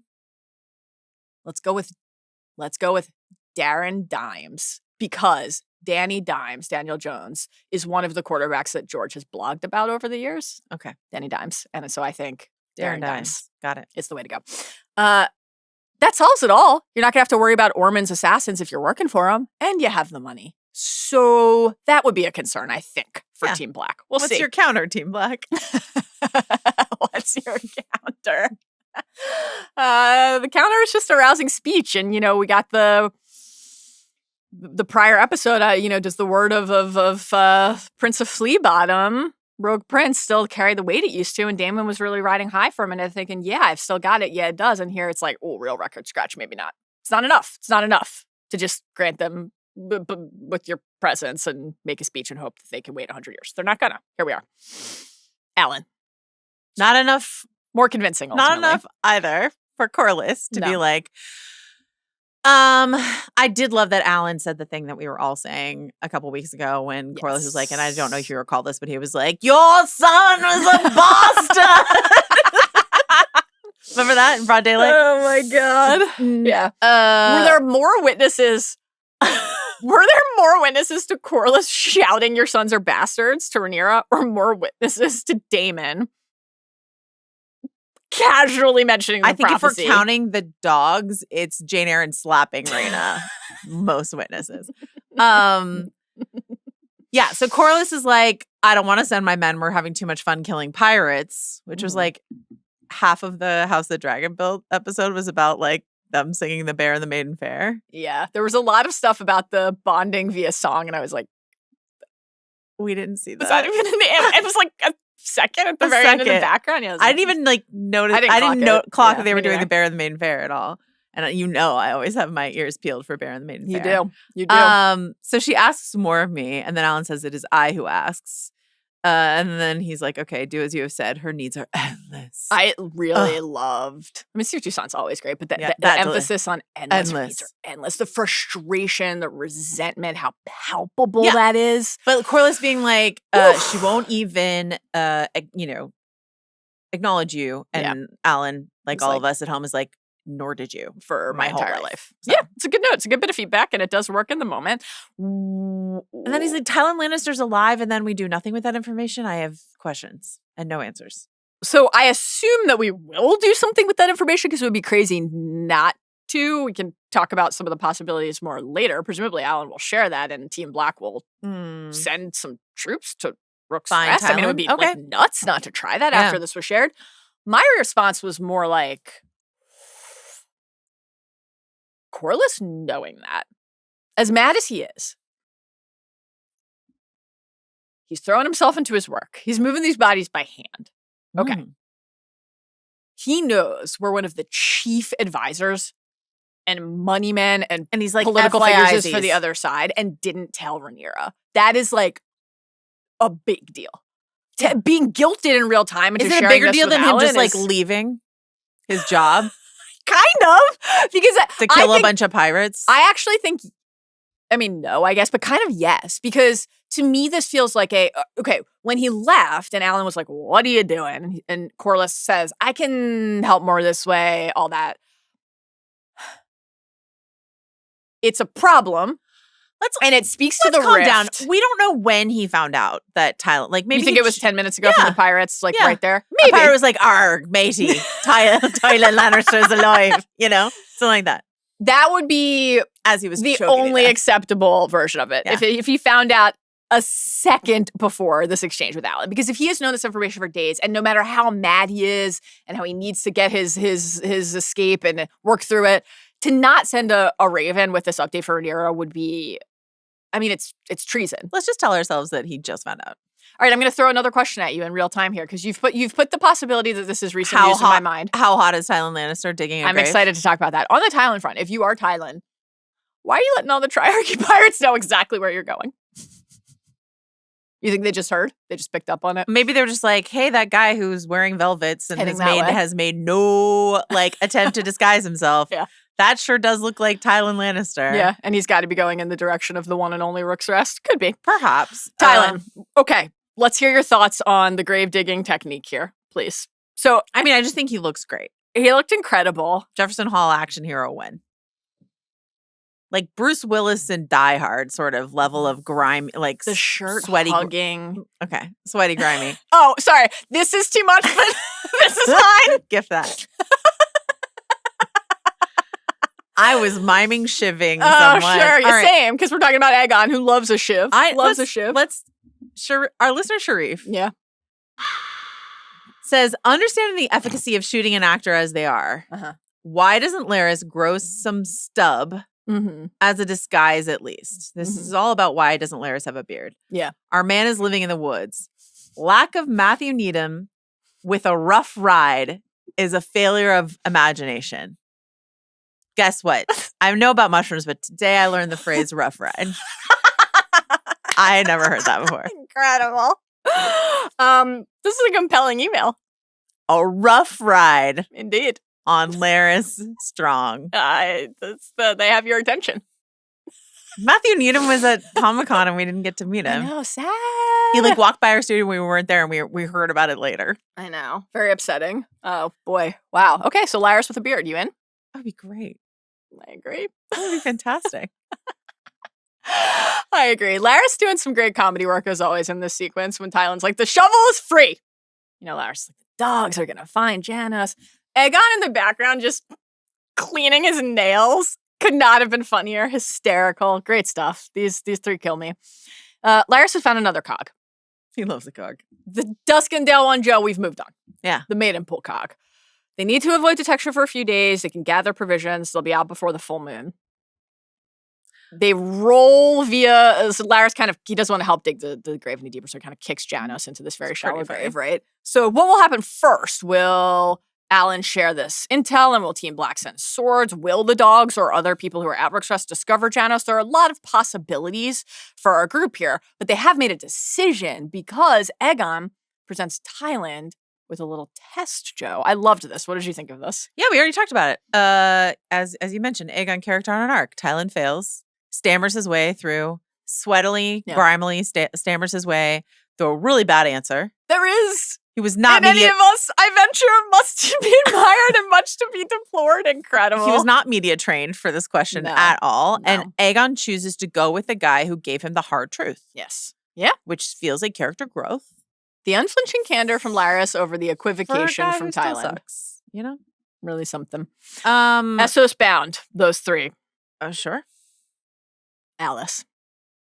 Ratcheting up the flirting because Aemond wants to be bound for parts other than Harrenhal as well. This was interesting because we're going to get in a few scenes later to the dragon egg reveal. But this shot, we go to Harrenhal. We're looking at Aemond is examining his wound in the mirror. And it looked, in real time to me, I thought it looked like a kind of flaming egg. But I need glasses, so that might be why. It's possible I just can't see. Did it look that way to you or did it look like a human torso? Look like it. I'll rewatch it though, with that in mind. For a red gaping wound on a human flaming egg. Okay, so this is gonna get some corrective lenses at some point. Aemond ready to leave. Alys doesn't want him to. Encourages him to think like the frog in winter, right? A frog in winter sleeps under the ice, still and silent. Mend your wounds, gather your strength. Let the world think you dead until the spring thaw. Wait it out. This is obviously metaphorical language. Yeah. But what's going on with the weather? So many people are saying that there were a few flakes of snow in the Larys Tyland Aegon scene. Interesting. Were there? I didn't see it. I just said I thought Aemond's body looked like a dragon egg on fire, so I'm not sure I could be relied upon to clock a couple. Do you think? Flakes. I mean, obviously she's speaking metaphorically about a frog under an ice, but do you think she's also speaking like about literally about the seasons, which would mean like in the parlance of Westeros, a couple years, right? Winter is coming. Yeah, winter is coming, and it lasts. spring thaw. Interesting. Maybe she's seeking to. We've got a lot of blood magic possibilities and magical happenings to discuss shortly with Alys. So maybe she's factoring in the seasons and the connection to magic in the realm into her calculus here. It's entirely possible. Aemond's not interested in asking any of these questions, at least not yet. Mm-hmm. He's gonna be pretty riveted shortly. He wants to find Vhagar. Wants her to show him his toe beans. She would not have left me willingly, and I'll not be without her. And we literally can see on Gail Rankin's face how quickly the wheels are turning in Alys's mind here. Floats the idea, maybe Vhagar flew off to protect you, to shield you. Moves closer to Aemond, does a little dragon math. It's getting sexy, it's getting flirty, it's getting hot. This is a just much savvier way to appeal to Aemond and appeal to the dragon bond. And especially to link the seduction, pairing the physical proximity and closeness with the acknowledgement of that bond.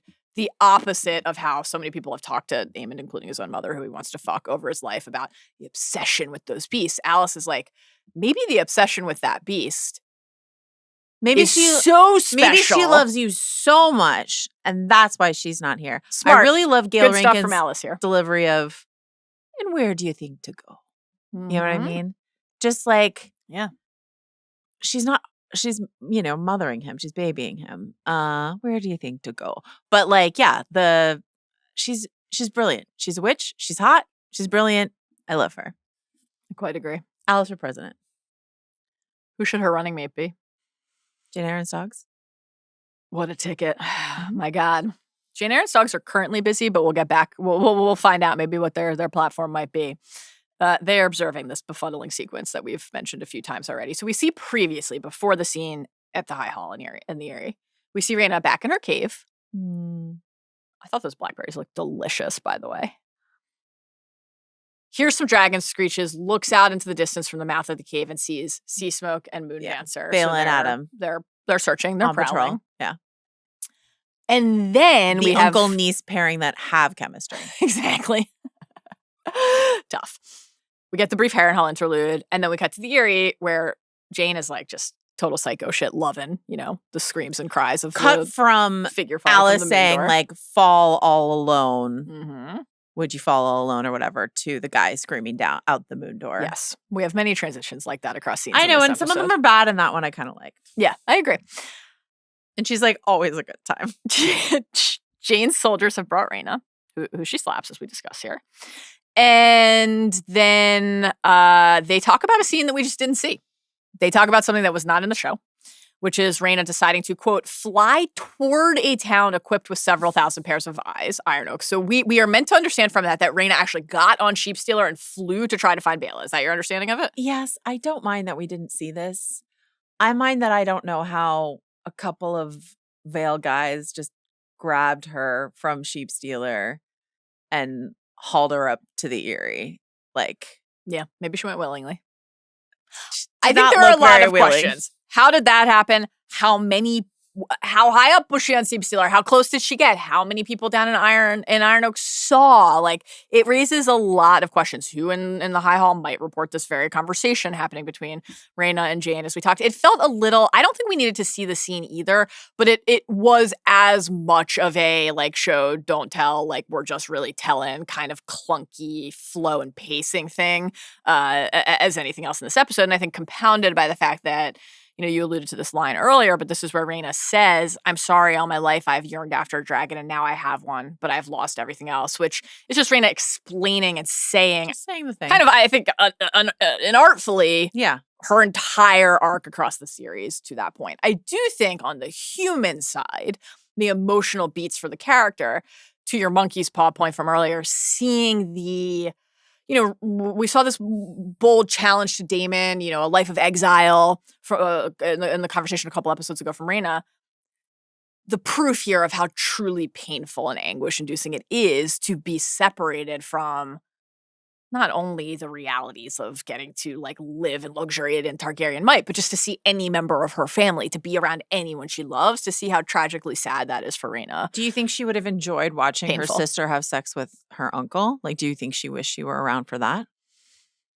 Follow-up question. I don't know Do if you think Rhaena strikes me as a peeper. Do you think it would be a good idea for, in general, for people to be inspired by House of the Dragon for their dating profiles? But I'm going to say no on that one. when Baela says, "You're very dutiful." Yeah. Mm-hmm. And he says, "I am the eldest. It must get wearisome attending to everyone else all the time. Attend to me, blah, blah." Yeah, let's fuck. Yeah. You're very dutiful. Yeah. And you and I both flag that as a sort of like, sexually, would you like to serve? Can I top you? All this sort of stuff like that. Yeah. Do you think people should put in their dating profiles very dutiful? That, I think so. Yeah. Is it a little odd to maybe make your dating profile a reference to an incest scene? Could be. But of all the incest we've seen, this one's among the least sexually interesting. Wow. Tough. I want more. Yeah. For Baela and Alyn, these characters in this show, and like it's just must be you can't dictate chemistry. You can hopefully cast for it, but you can't dictate chemistry. Right. And I wonder how much of a bummer it was for the writers to see the natural chemistry between Adam and Baela versus. But also, we've only seen Alyn and Baela in like literally one other scene, maybe two. A couple. Yeah, just a couple. This comes out of nowhere, I think. Yeah. Unless the vibe is just sort of like, I want to blow off some steam. Except the actors have said that they're in love. That they're deeply in Yeah. love. I thought those interviews seemed slightly maybe. I was like, was this answer supposed to go with a different episode? Right. Maybe. This is a season 4 answer. Because Baela going up, Alyn finding Baela deeply in love, nodding off at work basically, and she's like, "Yeah, it's been tough, it's been taxing. I'm tired. You seem dutiful. Let's fuck. I could my day would improve with an orgasm or two." Yeah. That great. The idea that they have fallen head over heels for each other at this point in the story is not something we've really felt. On the Adam front, like it would be a little interesting if like she felt this for Alyn while like Jace is still alive and she's engaged to Jace. Like if they had done any of that work, which they didn't do, like yeah. Rather than you seem dutiful. Let's fuck. So spicy. I think there's a chance that it was a little bit of an own goal for the show on the Adam and Baela just clearly had more chemistry front, which we saw when they were out scouting. Yeah. That's possible. I'm not totally letting go of the possibility that maybe we're not done with that. Like, is there a chance that Adam is going to say that he has feelings for Baela? That could happen. Oh, I definitely think that could happen. Okay. Yeah. So maybe that'll be I don't think the interesting. chemistry is like, there for no reason. It just sucks that it's like it's much more more palpable than anything that Alyn and Baela have going on. You made a very sound point, an observation earlier in the season that to that point, a few episodes ago, all of Alyn's scenes had been about Corlys. I'd like to ask you how you're feeling about the fact that even Alyn's sex scenes are also about his dad, because that's actually why he sought out Baela. He's like, can you help me with my dad? It's tough. The Velaryons like to keep it in the family. It's just always a family affair.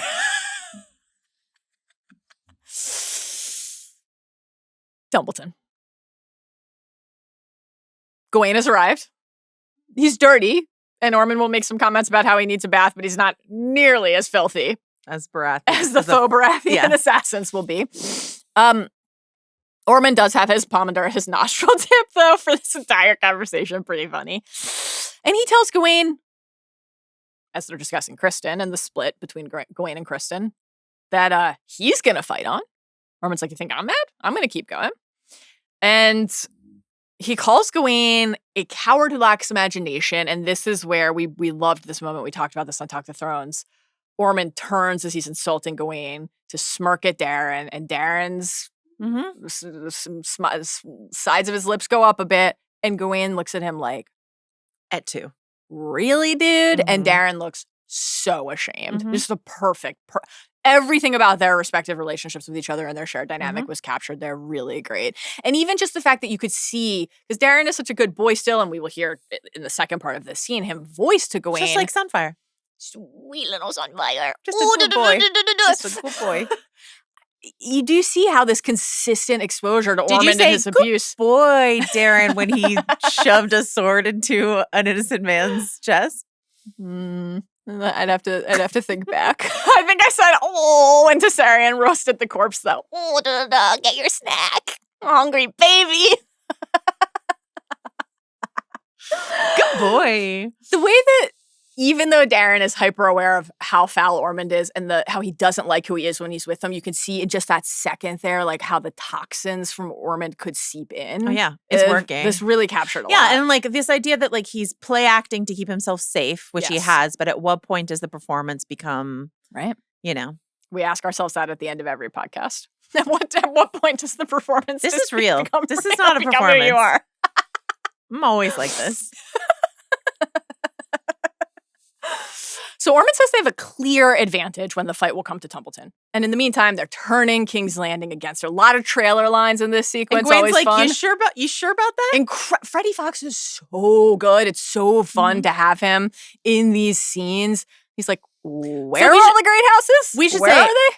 We were worried that Gwayne was going to die at the Butcher's Ball, we should say. Like, we were convinced that the reason that Gwayne, like, went on the campaign in the first place with Criston Cole, which he does not do in the book, right, was so that there would be someone else at the Butcher's Ball that we cared about other than Criston. Yeah. Does not wind up being the case. But right.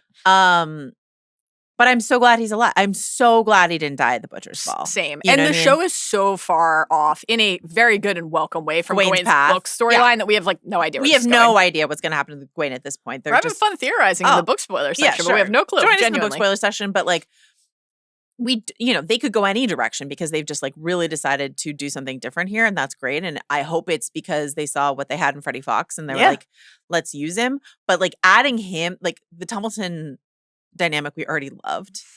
Adding Gwayne to the mix. Yeah. It's like a fragrant pomander for us narratively. Exactly. But yeah. Ormond and Darren and Gwayne, the Hightower triplets here at Tumbleton is just... Ormond would be so thrilled to hear you call Darren a Hightower triplet. My God. His whole PR thing is really working. Targ Tower. Patient Hunter gets the kill, Joe. His hair's red. Bite. Bite. Where are you on? I think that it's his hair because we'd be seeing some rootage at this point. Yeah. I think I always thought that it was his hair, and your point that that was part of probably what like allowed Ormond to think him Hightower worthy in the first place. That maybe Alicent had to get him out, like the bad baby milk, etc. All make sense. I just think that Ormond is a character who would dye that kid's hair to look more Hightowery if he had the traditional Targ silver, because Ormond is... I don't disagree, and here's what I'll say. Hightower supremacist. Here's what I'll say from a sort of hair point of view. That Targ blonde would be really easy to lay other color on top of. You're starting with a bleach face. You can go anywhere with that. Wow, I learn so much from you every time we pod. Well, like you could not... Right, they'd have to bleach my hair first. Bleach your hair first and then dye it, so you know. Should I? No. Your hair is beautiful and shiny and perfect. Don't touch a hair. My hair is insane, and every day it's grayer than the day before. But, at least I'm going through all of that on camera. That's fun. Ormond hits Gwayne with this series of shitty, snide, homophobic comments. But I'm sure you found solace with some of your brothers in arms. Shout out to, like, Freddie Fox and Fabian Frankel. Fabian Frankel in the... Vulture interview, I believe, was just sort of like, oh yeah, like, I mean, not that they were like having sex on the camping trip or whatever, but he was just sort of like, Freddie and I definitely like leaned into this dynamic between Criston Cole and Gwayne Hightower. So if that's like what you think was there, that's not by accident. We were sort of like, take that as far as you want, is what he said. Very similar to Sean Astin being like, why couldn't Sam and Frodo kiss on the way to Mordor? Why not? And so like this idea that Gwayne was like in love with Criston Cole. Yeah. And was like, come back with me. To Old Town. I'd love to show it to you one day. Yeah. Not to polish my boots, but to polish my boots. And like, and that tear. And when Criston's like, they'll sing songs and Alicent will hear. And Gwayne's like, oh, you're in love with my sister, not me. Like that sort of stuff I think is sad and interesting. So, yeah. Oh, I love Gwayne. You I know, love him so much. Alicent will not give a shit that Kristen Cole is dead, but Gwayne's gonna care. Very upset. That's gonna be painful to see. If I hope we see him receive the news. If anyone ever finds out. If anyone ever finds out, because there are no songs about how brave you died. There are thousands dead on your account. Aemond pairing these homophobic remarks with once again calling Gwayne craven, and Gwayne is like, I've been through battle. I've watched my comrades die around me, and the way that will be paid off so perfectly in the faux Baratheon assassination sequence. Really, really, really good. These scenes were just excellent. Our listener Garen wrote in to say, am I tripping or has the word craven been the word of the season? And our listener Shawnee said, drink every time they say craven, nary a thesaurus to be found in the realm. Haven't heard lick spittles in a minute. Maybe we bring that back. What's your best craven synonym? Nobody said lick spittle quite like Viserys. Yeah. Your lick spittles! Let's see. I kind of like craven. I mean, obviously we can get coward in the mix, and we do. I like gutless. Gutless is good. Spineless. Pussy. What if the show just starts saying that? On the anachronistic language front. I like, I think it's in Strictly Ballroom that a character, one of my favorite movies of all time, that a character in the thickest Australian accent of all time says, gutless wonder. You're a gutless wonder. I think that's really fun. Gutless wonder if you can't parse my terrible Australian accent. So let's get it into episode 7. Yeah. There's still time. Just dub over Craven with just like a thickly Australian accented gutless wonder. Fantastic stuff. Away from Ormond now. Possibly almost only like 10 feet away, just around the bend. Hard to say to have this conversation, but hopefully they got a few corridors. Maybe his incense, vaporizers make a lot of noise and he can't hear. Maybe. Darren is like, you know what this guy is. And yeah, you had to leave, but you weren't sad to. And he alludes to Ormond's abuse. He says, I do what I can to keep him from, It's just about what he's doing to Darren, what Darren is protecting other people from, all of the above. Right. Feels like it's all on the mix there. And James Norton has said in interviews that he and Freddie Fox talked a lot about like sort of what their history was, what their dynamic was. Like, if Gwayne was Ormond's whipping boy before Darren came along. Right. And Gwayne put himself in front of Darren as much as he could. Yes. And like if you choose to think of it that way, and then you go back to Alicent asking Gwayne about Darren and him being like, he's a nice boy, a musician, all this other stuff. He's being abused by Ormond. And I'm doing my best to stop. He doesn't like bring this sort of like, things are kind of shitty and abusive actually over there, just in a different way than they are here. So I do wonder in hindsight if the show hadn't made the decision yet to go there with. I don't think so, because the whole point was like, he's doing better without you. But I think you can go back and read that with this idea in your mind. No question. I thought it was both kind of heartbreaking and heartening when Darren tells Gwayne that he hates who he is when he's with Ormond. Heartbreaking because just terrible life and this person who is grooming and torturing and using, as Darren says here, as a tool. Like he would sit on the throne himself. He doesn't care what happens to me. I'm never going to be king. I'm never going to be king. But the heartening part is just that Darren is so aware of this, is aware of the effect that Ormond has on him and doesn't want to be this person, doesn't want Ormond to be able to shape him into this. I think what's really fun is like this is the first time we're really seeing Darren, right? Because we've been seeing like a performance that he's putting on to this make himself... and the moment he was alone with Caesarion. That's it. Yes. Yeah. Or like a moment where he's considering the Savas board. You know what I mean? Yes. Like, he's like looking and calculating and then, I got has lucky. To pull himself out of being. Yeah, it's a great shout. I thought it was interesting when Gwayne is like, his journey is, he style you the bloody king, tell him you refuse, and then, ooh, if you were the king, you could stop him. That was a pretty quick journey for Gwayne there, so that was interesting. And then he's like, I need a bath, I need my feather bed. I need to go back to Old Town because I'm second in line. So we had been wondering about this because Book Ormond has kids, so it did not seem, based on the way he was interacting with Darren, like he had heirs of his own in the television adaptation, but this would seem to confirm it. Do you want to relate the tweet I shared with you? I'll leave it to you. Oh, this is so much more your speed than it is mine. but it's too good. This is incredible. It was so good. You were like, maybe I'll go back on Twitter. Maybe this will get me back onto Twitter. It didn't. So someone tweeted, so Ormond has no kids / no heirs in this, right? Because that's a book change. And someone quote tweeted, Jay-Z overrated 3D is the name of the handle. He's sensitive to bad sense and imagine what medieval pussy smelled like. I didn't say it. I'm just repeating it. Incredible. Has Ormond ever had sex with a woman? He is sensitive to aromas. I don't like that word odors for a lady. Aromas. Incredible. Thank you for posting that. Sullying myself. Stooping to your level. Exactly. Down here in the filth and the muck on the Baratheon boots. Welcome. This is where I live. And then this is where Darren begs him not to leave and then asks camera on his sweet, sad see my mother? face. When you were in King's Landing, did you see my mother? That crushed me. Absolutely crushed. You just felt how young Darren was in that moment and how lonely. I thought that was so sad. Towering over Freddie Fox, which I like. That's right. Was just like not what I would have expected. Freddie Fox is not the tallest. He's a short king. Yeah, short king. Short king. Darren's not with Alicent, but Helaena is. Things are going great. Helena's barely speaking and is refusing food. Pushing Stabbing the at sewing her needle. Yeah. Stabbing at her fingers with the sewing needle. Incredibly upsetting. This is really, really, really, really painful to see. She's snipping a tapestry, which we will talk about more in a second here.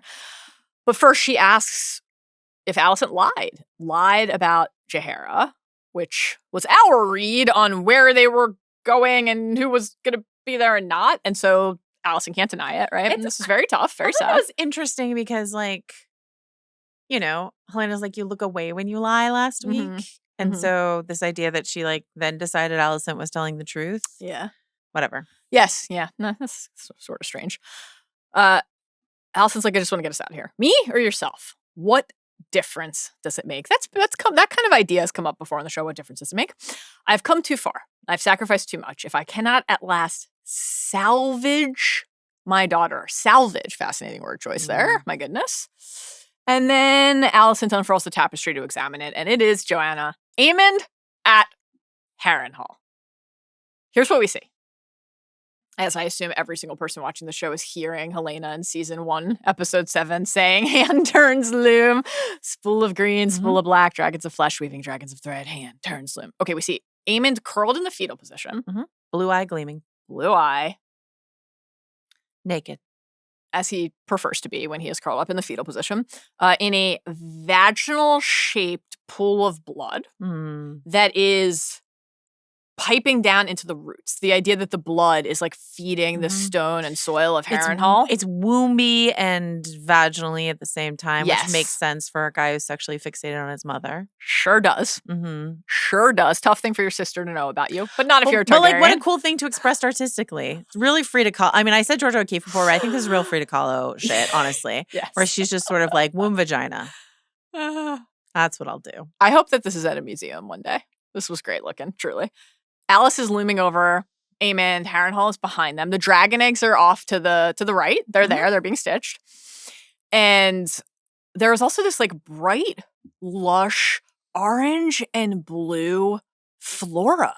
This like plant and tree life, which is uncharacteristic for what we're accustomed to seeing around Harrenhal. I thought this was interesting. Was your read on that was like the plants that, you know, the natural elements that Alys uses in her potions, for example, or more of a like almost Dune-esque, like lead us to paradise. What could we return? What state could we return Harrenhal to? What is Alys seeking to do in this bed of magic? What did you make of the? I'll go witch stuff. Which stuff go? As you know. Why not? Why not always? This is, of course, not Helena's first Harrenhal Aemond prophecy, vision, dream. If anyone wants to return to what she said to him at the end of season 2, you're welcome to. You're gonna die in this place. It's a very, very chill thing to say. And then we go from that tapestry to Harrenhal itself, where Aemond is trying to steal a horse to flee when the stable boy spots him, and Alys stabs the stable boy. She's like, look what I did for you, right? And I was thinking, man, that was one of, like, you only listed so many inhabitants of the castle. Remember when I stabbed the stable boy? For me. Yeah.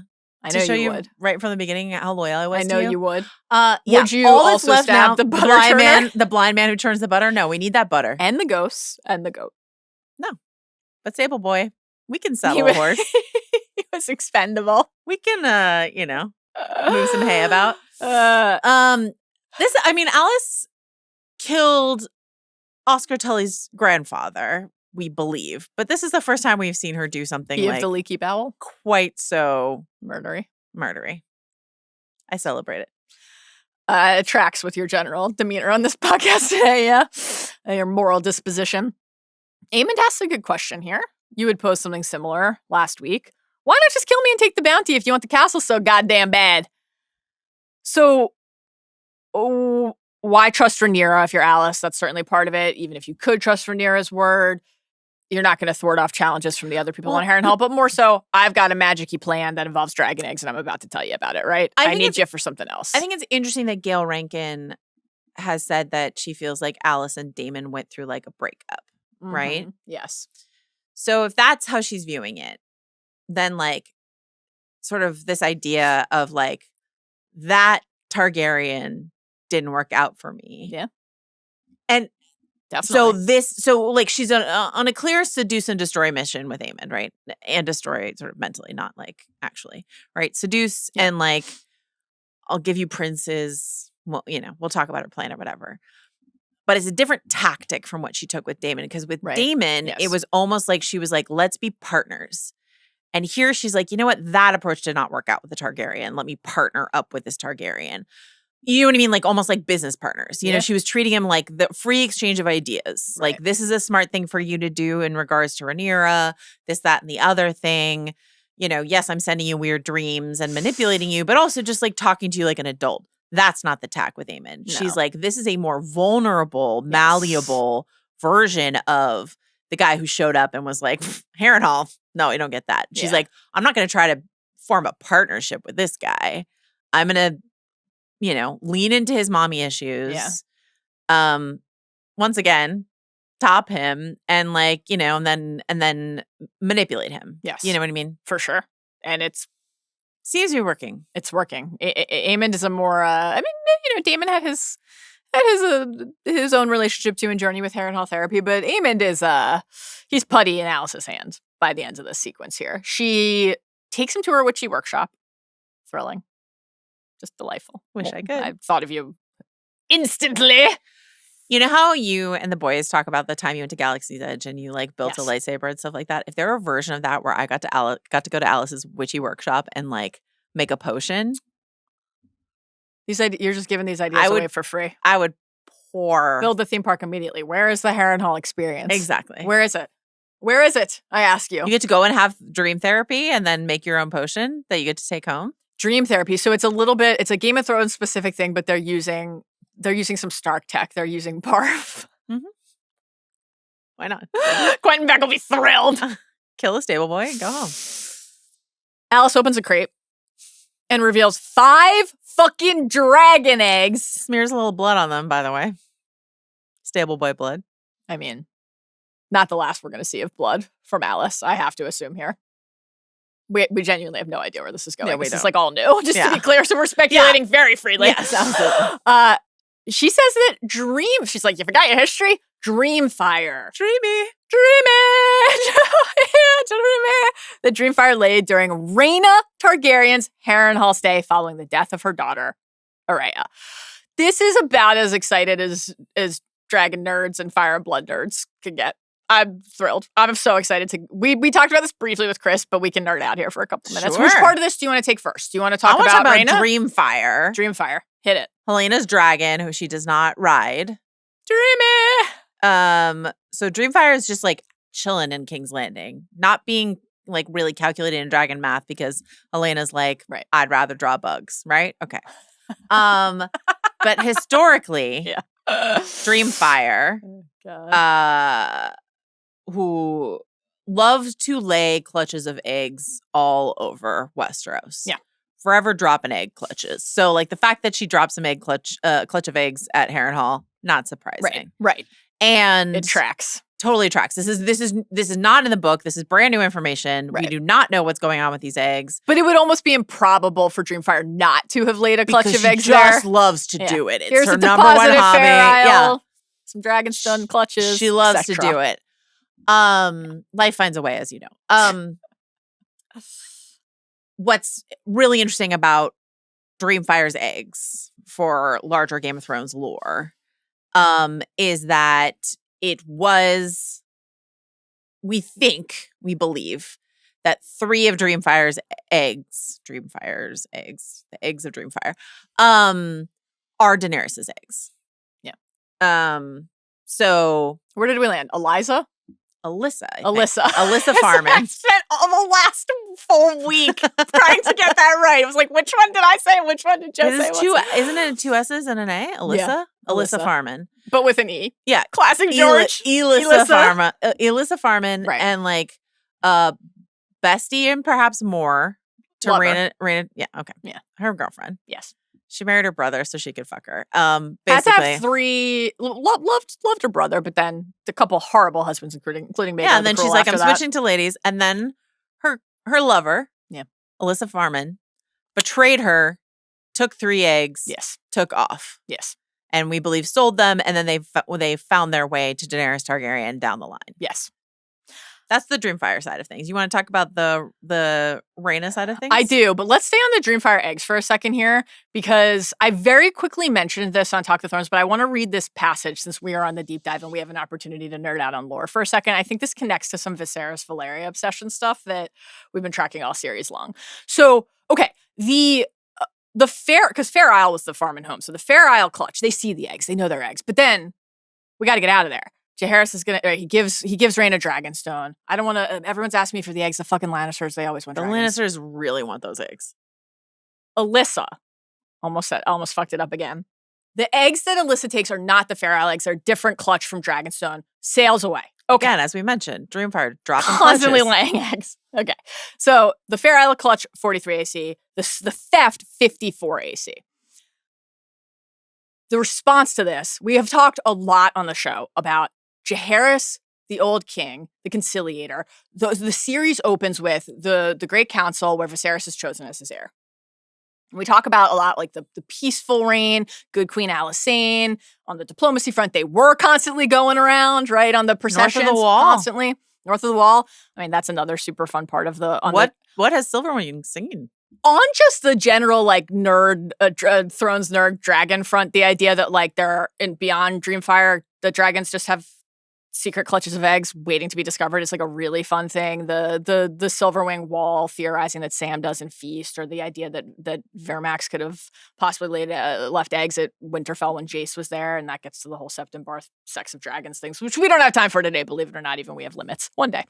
Jaehaerys' response to the idea that the eggs could hatch and become dragons that other people could seek to use for the peaceful king, the good king, was this.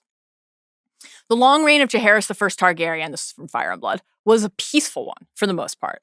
Such wars as he fought were few and short. Let no man mistake Jaehaerys for his father, Aenys. However, it's Aenys, but I like to say Aenys. There was nothing weak about him, nothing indecisive, as his sister Rhaena and Grand Maester Bennifer, iconic, witnessed then, when the king went on to say, should the dragons turn up anywhere from here to Yeti, we will demand their return. They were stolen from us, they are ours by right. If that demand should be denied, then we must needs go and get them. Take them back if we can, kill them if not. No hatchlings can hope to stand against Vermithor and Dreamfire. And Silverwing, asked Rhaena, our sister had no part in this. I will not put her at risk. The queen in the east, Rhaena, smiled then. She is Rhaenys and I am Visenya.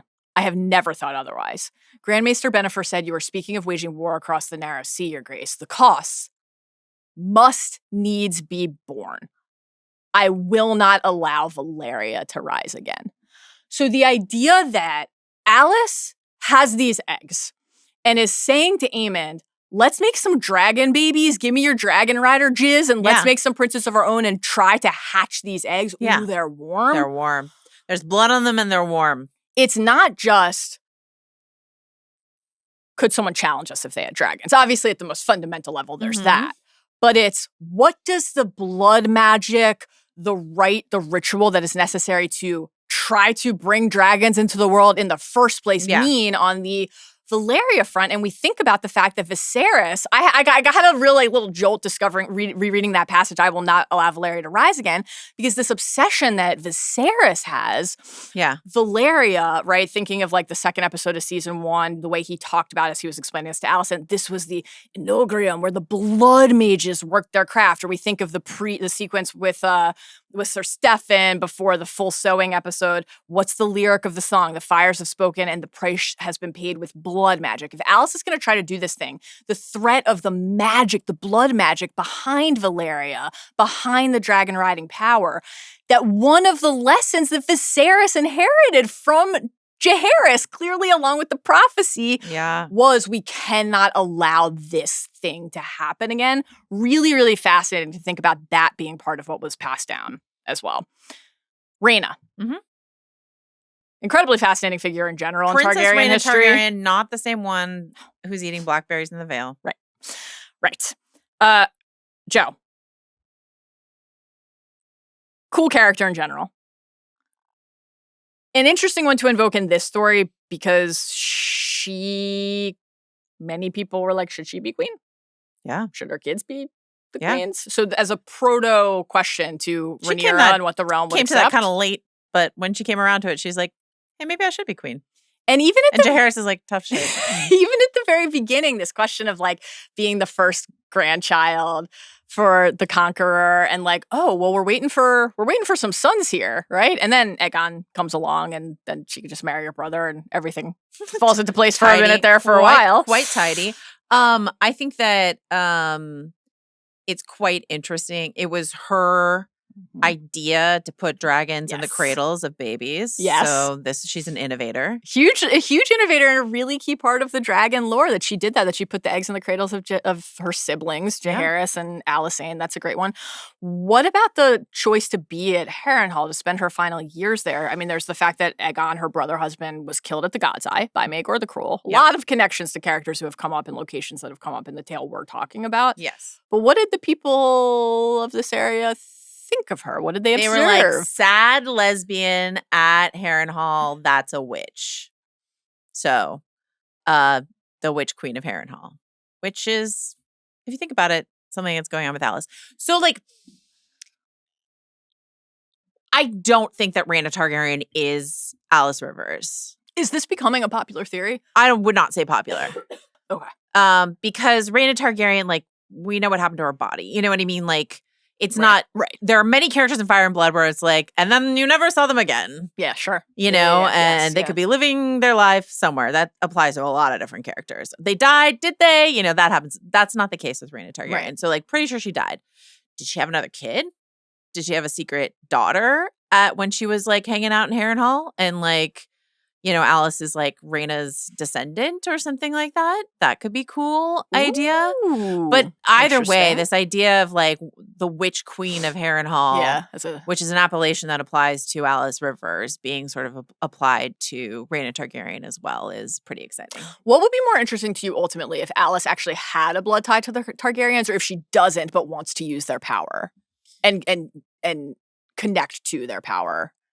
Yeah, I don't know.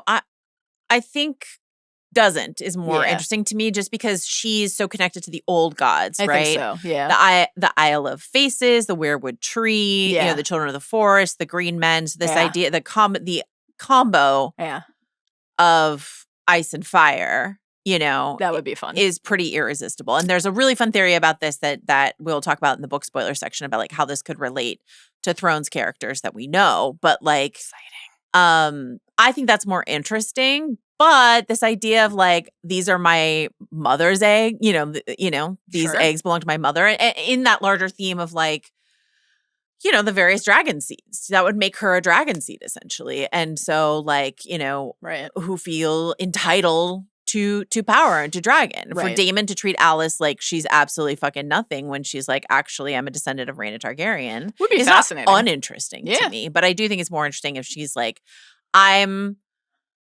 hundreds of years old Yes. and am connected to the children of Right. the forest somehow. Put your dragon baby in me You so said that I can jizz control earlier. a rider. Give me that dragon rider jizz. That dragon seed. That dragon seed, quite literally. Yeah.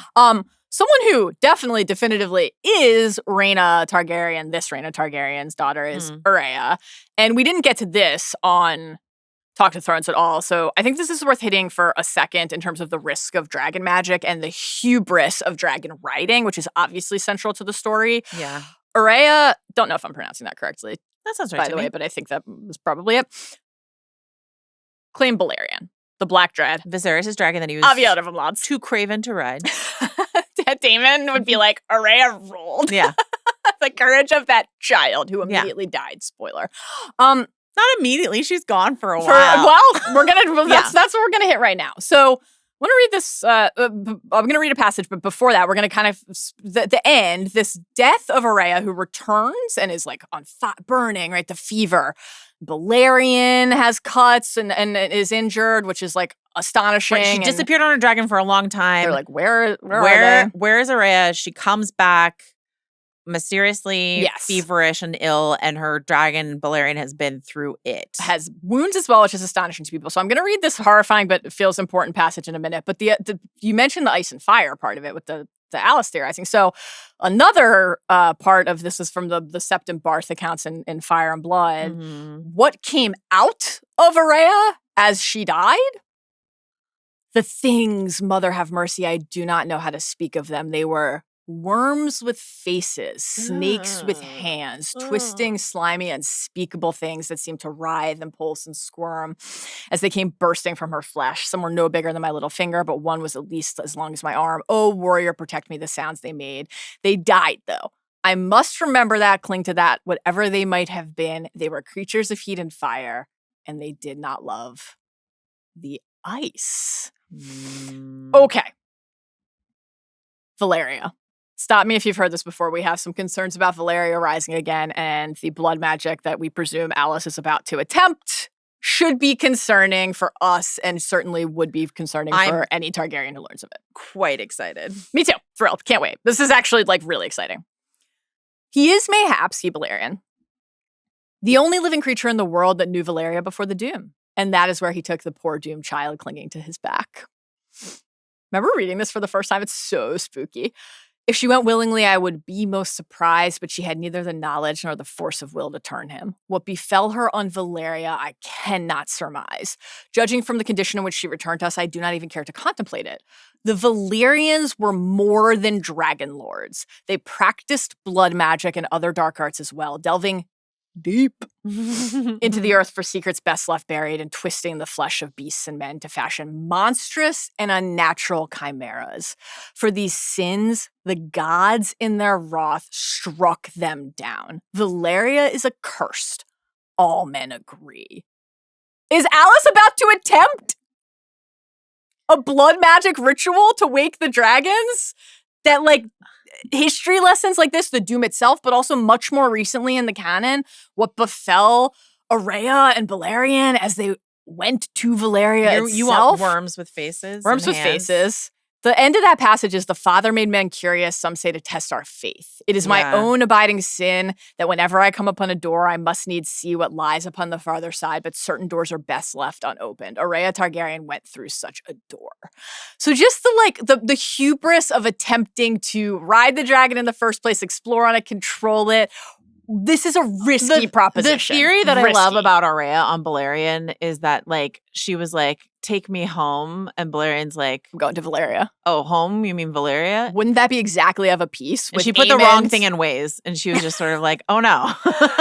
Oh no. I meant King's Landing and you took me to Valeria. Sounds exactly like Rhaena bringing Sheepstealer right into the gullet or Aemond trying to control Vhagar. She's like, I'm going to eat Arax and Luke right now. This is all so of a piece on the hubris front. And I just I want our girl Alys to keep this in mind. I hope her saying to, Aemond, did you forget your histories? Maybe he'll bring some of this up just as a cautionary tale. What do you think? Here's some Rhaena Targaryen stuff. Okay.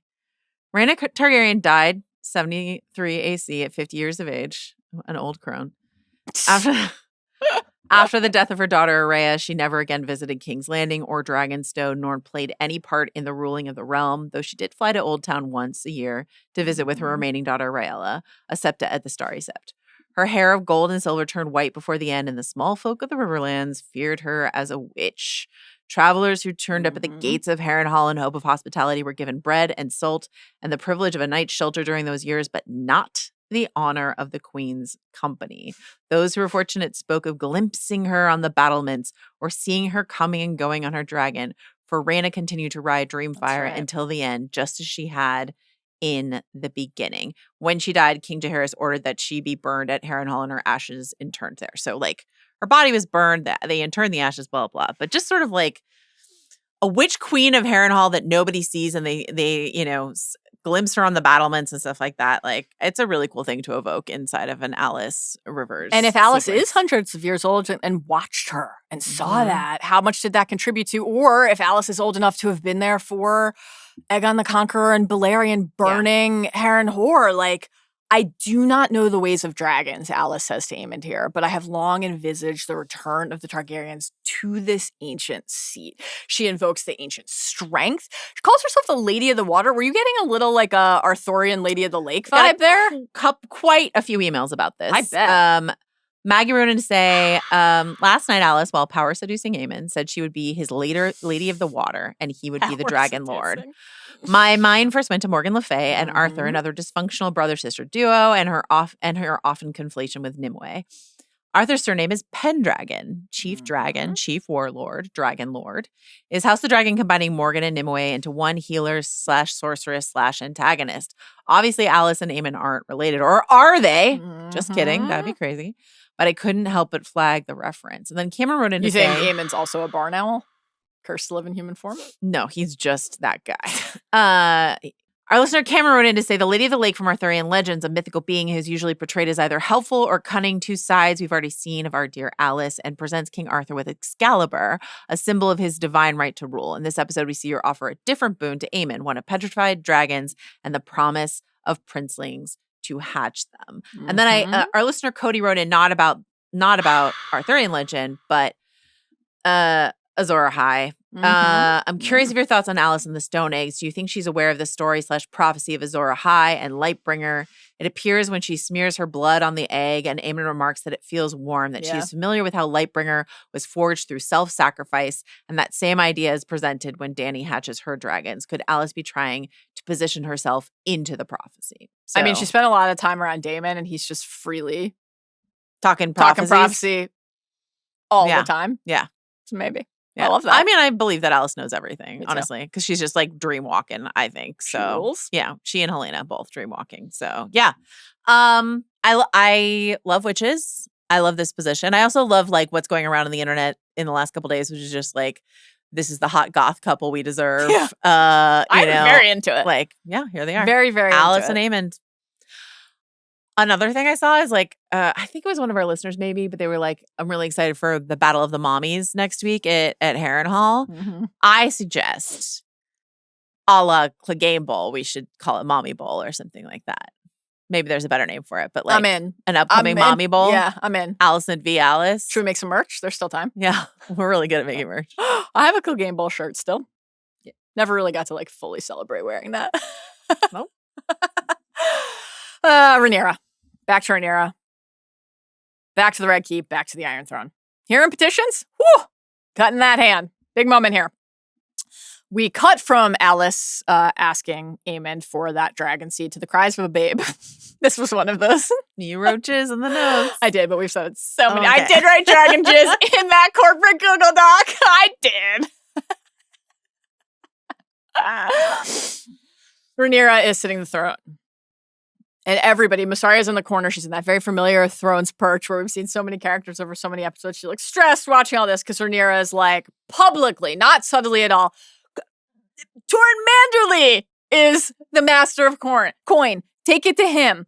Mysaria's like mistress of whispers. We whisper it. We don't just like say it. Attacks on the youngsters at the mother house? Thoughts and prayers. Thoughts and prayers. I'll light a candle. What Brutal. candle?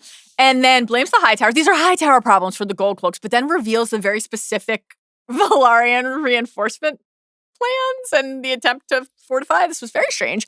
And then the masses are yelling, they're talking tallow, they're talking about how they're afraid, right? And the soundscape changes. Should we rename the pod Talking Tallow? I'm in. Okay. I'm or in. just a spinoff candle pod. That would be Tallow. great. Yeah. One of my friends had a candle blog briefly. It was called Wicker Snapper. She probably doesn't want me mentioning that. It was a school project. Rhaenyra feels the sting on her hand, looks down. Let's see it, and let's see what it is a mirror moment to.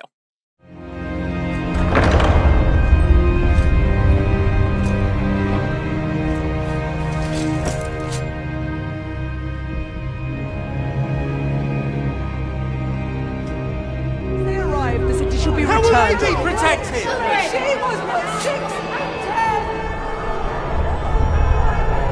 10. Your Grace, we are afraid.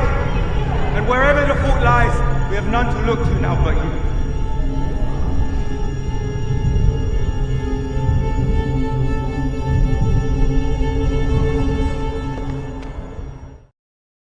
You didn't want to also cut that with a shot of Daenerys walking out with dragon wings flapping behind her from the finale, everyone's favorite episode. Maybe we'll break that out later. Mm-hmm.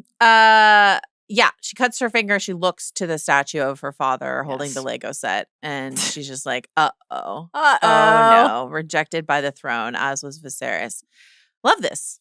Really great. So the mirror to Viserys is particularly satisfying given the looming specter of Viserys, but you know, as we've loved talking about since that very first episode of House of the Dragon, when the pinky cut came for Viserys and the magical leprosy, as they refer to it, set in, this idea that the Iron Throne can judge you as unworthy, and the number of characters died on there. It is possible that the aforementioned Rhaena Targaryen, one of his widows who fucking hated him, it's possible that she arranged that. This is what we love when there are multiple potential interpretations, and it's what is the character in question, not Maegor because he was dead, thinking and seeing and worrying about, and then what are other people seeing? Here's the Maegor passage. Hours later, as dawn was breaking, the last of Maegor's queens came seeking after him. Queen Eleanor found him still upon the Iron Throne, pale and dead, his robes soaked through with blood.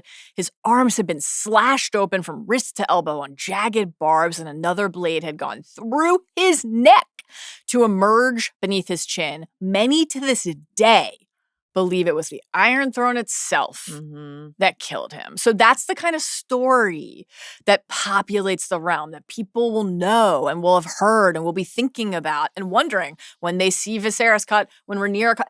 This question, and Emma Darcy voiced this in the Inside the Episode, of what was known about Viserys. So this is a little bit different, right? And I'm curious where you are, what you think is more effective in terms of, like, there was something undeniable about the this is subtle, right? Like, how many people mark that other than Rhaenyra itself? So how much of it in this moment for you right now is about what Rhaenyra is worrying about and thinking about? How many other people have clocked that this has happened? Right. She's hiding it. Yeah. So in her mind, she's heard the story of, if you're unworthy, the throne will cut you, right? Viserys doesn't seem that, he's just like, oh, a paper cut. I got it work. He's not like, doom. No, he's like, right? I got an infection from a dirty blade. Yeah. And then his whole body just apart. Falls off. But Rhaenyra seems to take more seriously this idea that, like, the cut from the throne could mean something. And so she's like, so when she dashes out, it's not just like, I'm tired of hearing these complaints, even though she is. It's I don't want them to see that the throne has deemed me unworthy. Right. You know what I mean? Better wash that out with some soap before we have to break out the maggot bowl. We mentioned some of the other, so there's the Maegor example of Viserys, obviously, of Rhaenyra now in the future, the Mad King, King Scab, Joff gets cut.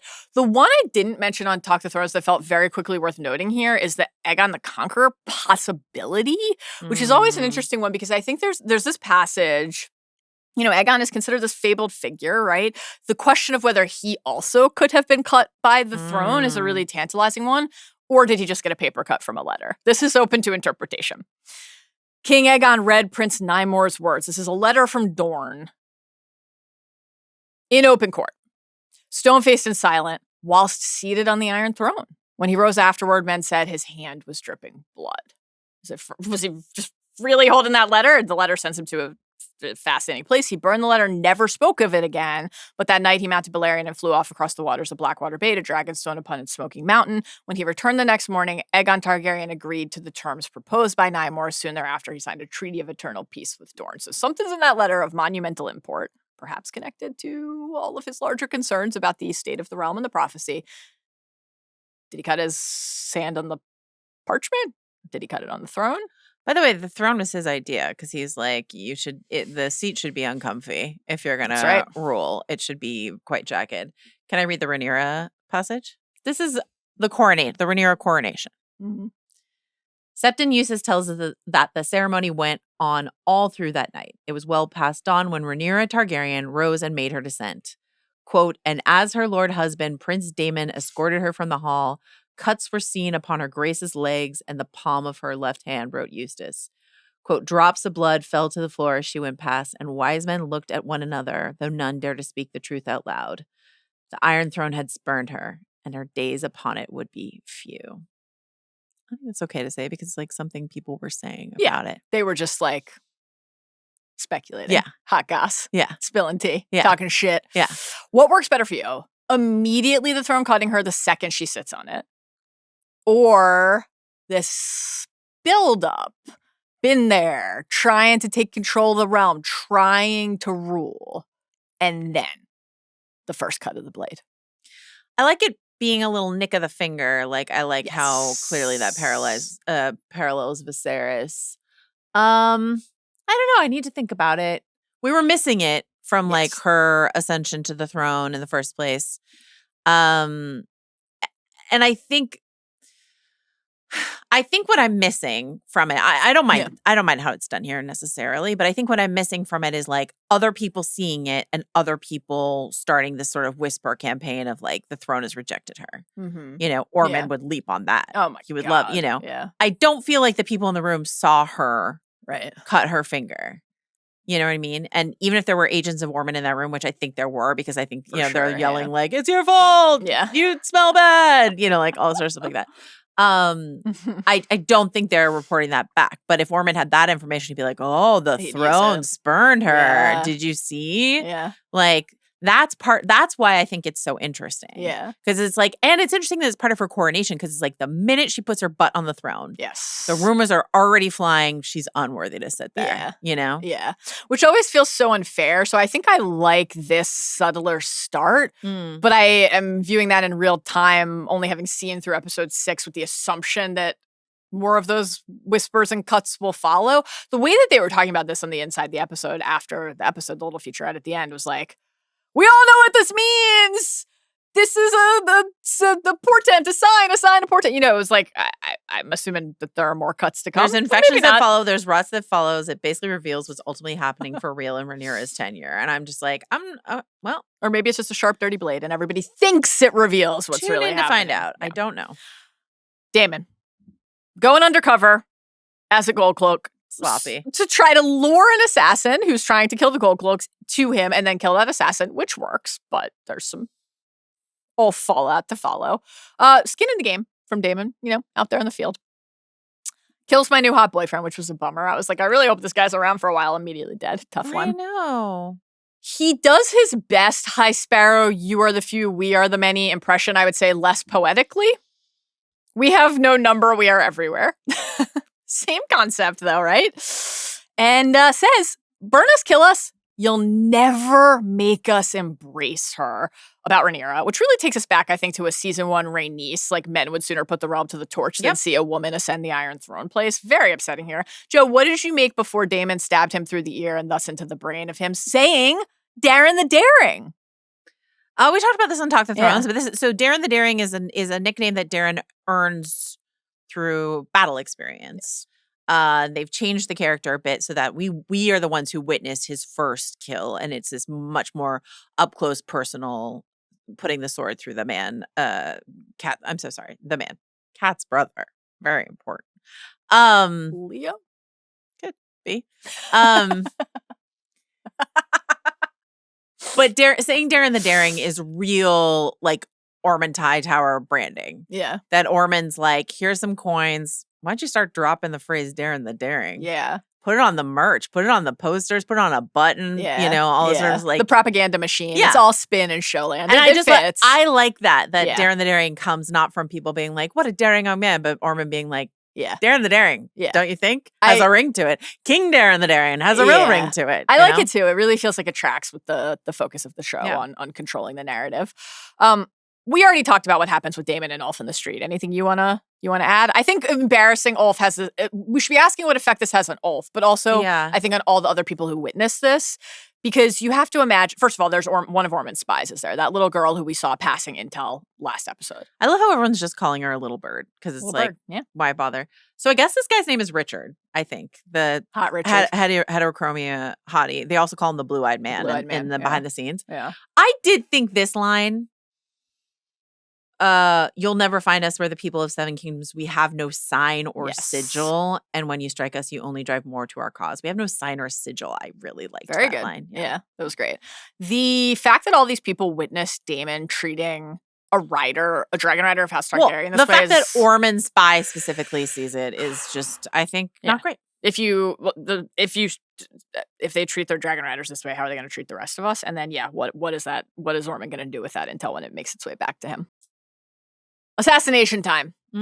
Attempt time in Tumbleton. Gwayne, incredible stuff from him. Joanna, before we get to the actual bloodbath here, there's a little chat going on about what makes a good hand. What makes a good king? What makes a good hand? And Ormond is sharing some praise. Rhaenyra's one good choice, he thinks, is having named Corlys hand, which just feels worth remarking upon given that there's a kidnapping of Corlys at the end of the episode.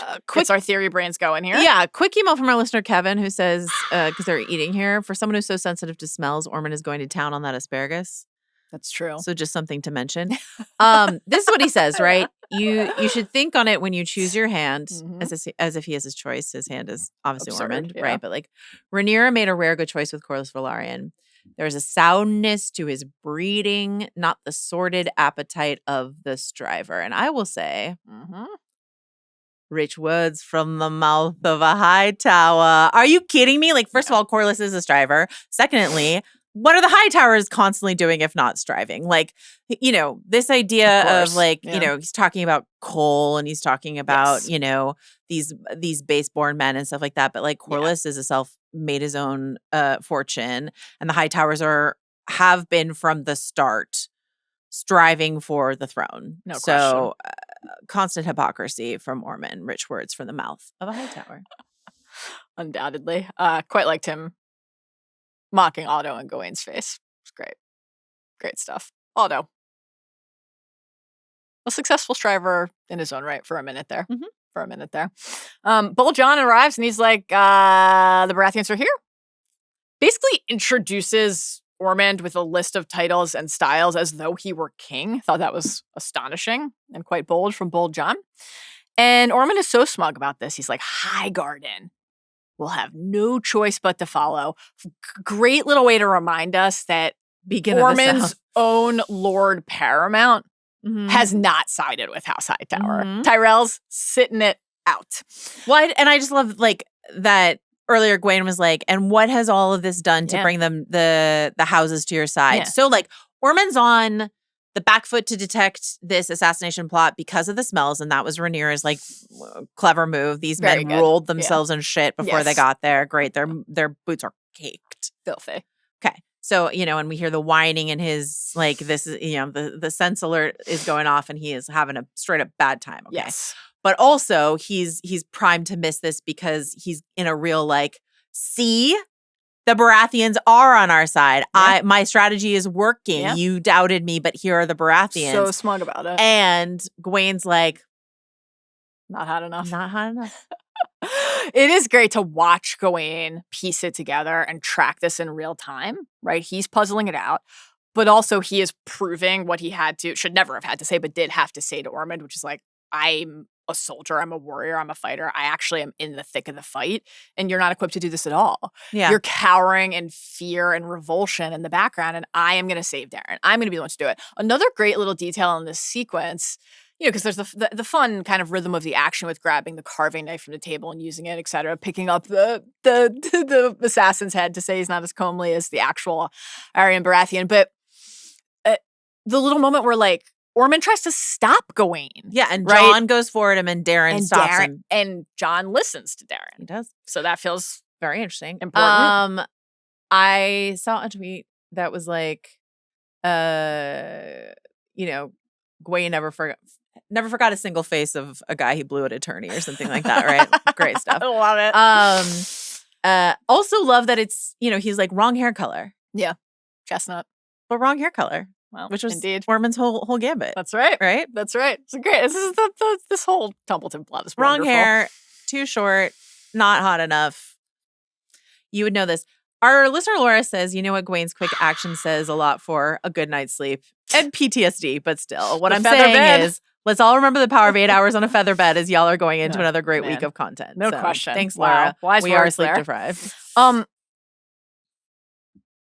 Good plan from Rhaenyra. It was. Put the Alicent smell intel into action. However, it was a great plan. Great plan. The fact that it didn't work is very scary now, and the threat is sent back. The words scrawled on the Baratheon kit that Orwyle presents to Rhaenyra at the end. So, if you're going to try it, you really want it to work, and it didn't. Are you saying if you come at the king, you best not miss? miss? Not miss! If you come at the guy who isn't king but really wants to be king. Yeah. And has a puppet king. Beacon and coins for that puppet king. I thought that this is a scene from later in the episode, but we'll just quickly hit it here. Darren in the yard training later, and Gwayne and Ormond watching from the window. And then he says, "This is the stuff, Lionel." This is the stuff, Lionel. Certainly form a lifelong bond. Oh, wouldn't you agree? My God, the best. Real, like, abuser MO stuff from Ormond here. The apology. I'm so sorry I treated you this way, right? And, like, we can just tell we've seen enough already that this is his pattern. And he tells Gwayne, you can go to Old Town.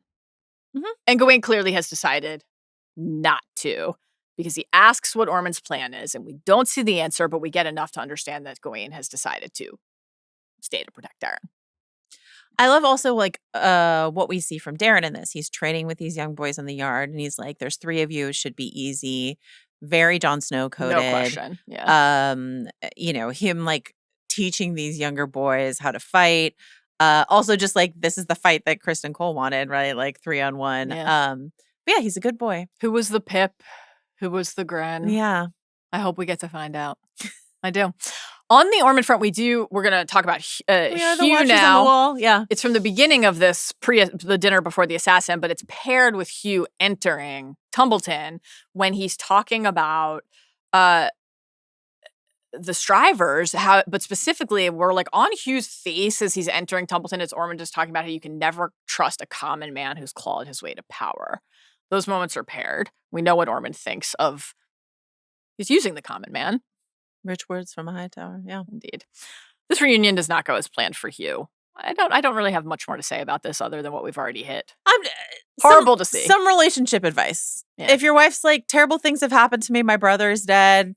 Don't immediately be like, have you seen my Jag? Have you seen my new Jag? Yeah. Yes. That.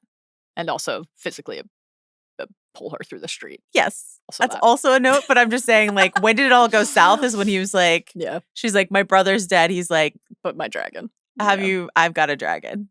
Her response of like, is that what that is? You smell different was great. Great way to, like, the distance that has grown between them. This was but also very upsetting scene. That's a season 1 Rhaenyra thing. That's right. Smell like dragon. Smell like dragon. Speaking of Rhaenyra, she sends Alicent to Harrenhal. Alicent goes to see her, and the vibe is chilly. State your purpose. Do you have something useful for me, or have I been misled? It's icy cold. And Alicent shares where Aemond is. She didn't withhold this information. She got it from her daughter, Helaena, who, by the way, is a dreamer. She got it via tapestry, as all the best intel should come from. Incredibly worrying that Rhaenyra knows this now. Oh, Rhaenyra is so interested. She invokes Daenys the Dreamer, Rhaena. Tell the bad babies about Daenys. As we mentioned on Talk of the Thrones, Daenys, and have talked many times, Daenys the Dreamer is the Targaryen who once upon a time in Valyria pre-Doom was like, hey, I saw the Doom coming. Should we leave? Yeah. And the Targaryens, her dad listened to her. Yes. The Targaryens do leave. The other dragon rider families didn't. And the reason you've never heard of them is they all died. Yeah. And the Targaryens didn't conquer Westeros right then. They No. like sort of left and then they conquered Westeros. But she's the reason why the Targaryens exist, why the dragon riders still exist. And so Daenerys the dreamer as this sort of like, this could save me. If I have a dreamer who I can grill for information, can she show me the outcome of what's coming? And could she confirm what I believe, which is that I am chosen to rule and all this sort of stuff like that. But like Helaena is so fragile. Like she's sending Alicent away, like Helena's one protector, right? Mm-hmm. And Helaena who's just like, and Alicent said this, like she's barely, making it as is, It's incredibly worrying. And Rhaenyra's like, a dreamer. I have a dreamer here. Like, upsetting. The idea that the Targaryens went from being, yes, dragon riders in Old Valyria, but kind of like a mid family into the only dragon riders who made it through because of a prophetic dream. Yeah. And that family line gives us Aegon the Conqueror, who has a prophetic dream, which becomes the Song of Ice and Fire, this thing that has been passed down to Rhaenyra and that defines every decision that she makes and that Daemon casually mentions in small council meetings. Yeah. The idea that we think of Viserys' obsession with dreams, I so badly wanted to be a dreamer myself. Like, Rhaenyra's a child of prophecy. She's a child of a desperate wannabe dreamer who had like one dream, misinterpreted it, and then like lived a miserable existence as a result of it. Thinks that her calling is ordained. It's just so. What if she doesn't like what she hears? It's all incredibly, incredibly, incredibly worrying. There is like no character in the story who is who is more primed to react in a certain way to hearing that she has a dreamer in her midst than Rhaenyra. It's also just in terms of how disconnected is this family. We had long speculated like how few people knew that. Did Viserys know? Yeah, Helaena was a dreamer. always wanted to be a dreamer. Does he know? Yeah. Well, like Helaena, I think people this life of tracked isolation. this. It's sad. I think people track this. Helena and Rhaenyra have not had a scene together ever. Just the two of them, you mean? Yeah. Because they've been in group scenes. But they haven't like had a conversation. Interesting. Ooh. Oh boy.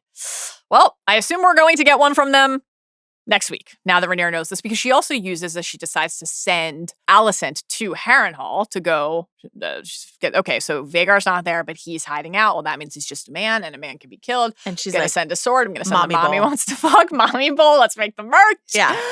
And Alicent says, I can't leave Helaena, and Rhaenyra just overtly uses Helaena as leverage and as a threat, right? I'll watch over her. I'll watch over her. This is so chilling. Let's see the clip. Please, Rhaenyra. Unhand her grace.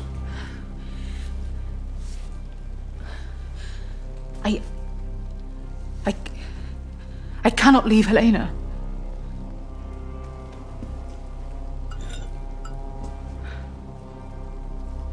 I will keep watch over her until you return.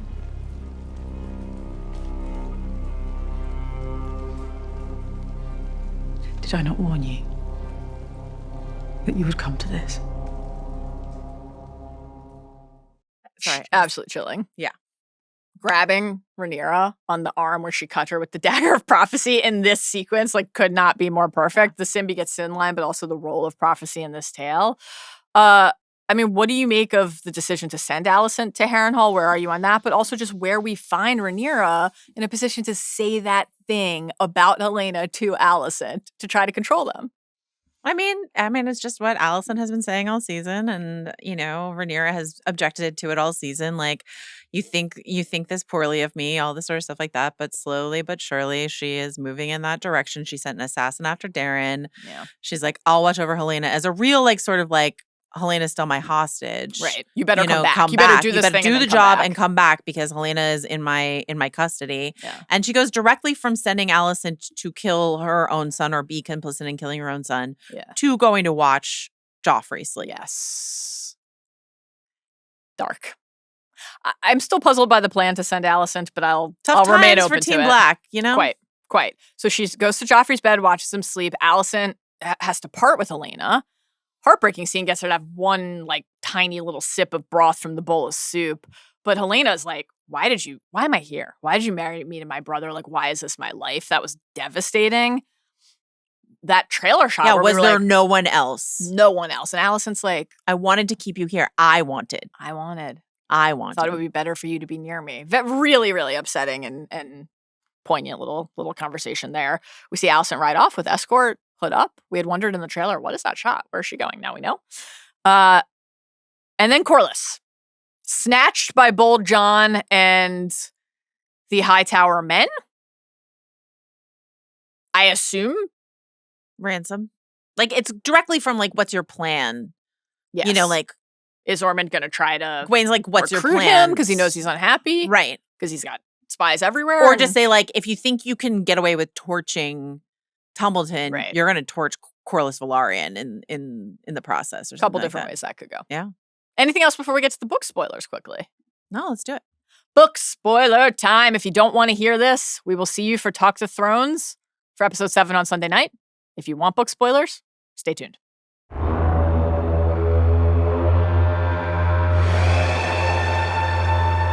All right, Joe. What do you want to hit in the book spoilers?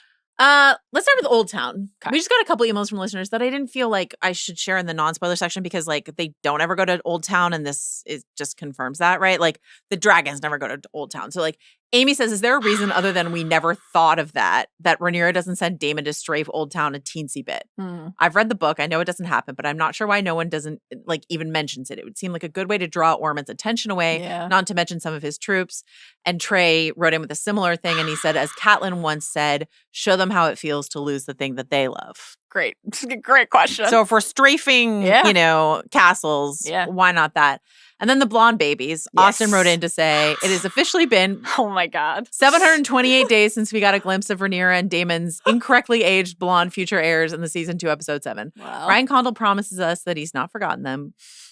This does not bode well for Mallory and my dream of ending season 4 with the regency of Aegon III. When do you think we will see the blonde babies? I have no idea. I think they'll return in season 4. I mean, Viserys shouldn't come back, actually, in the story. That should happen later. Aegon has to come back.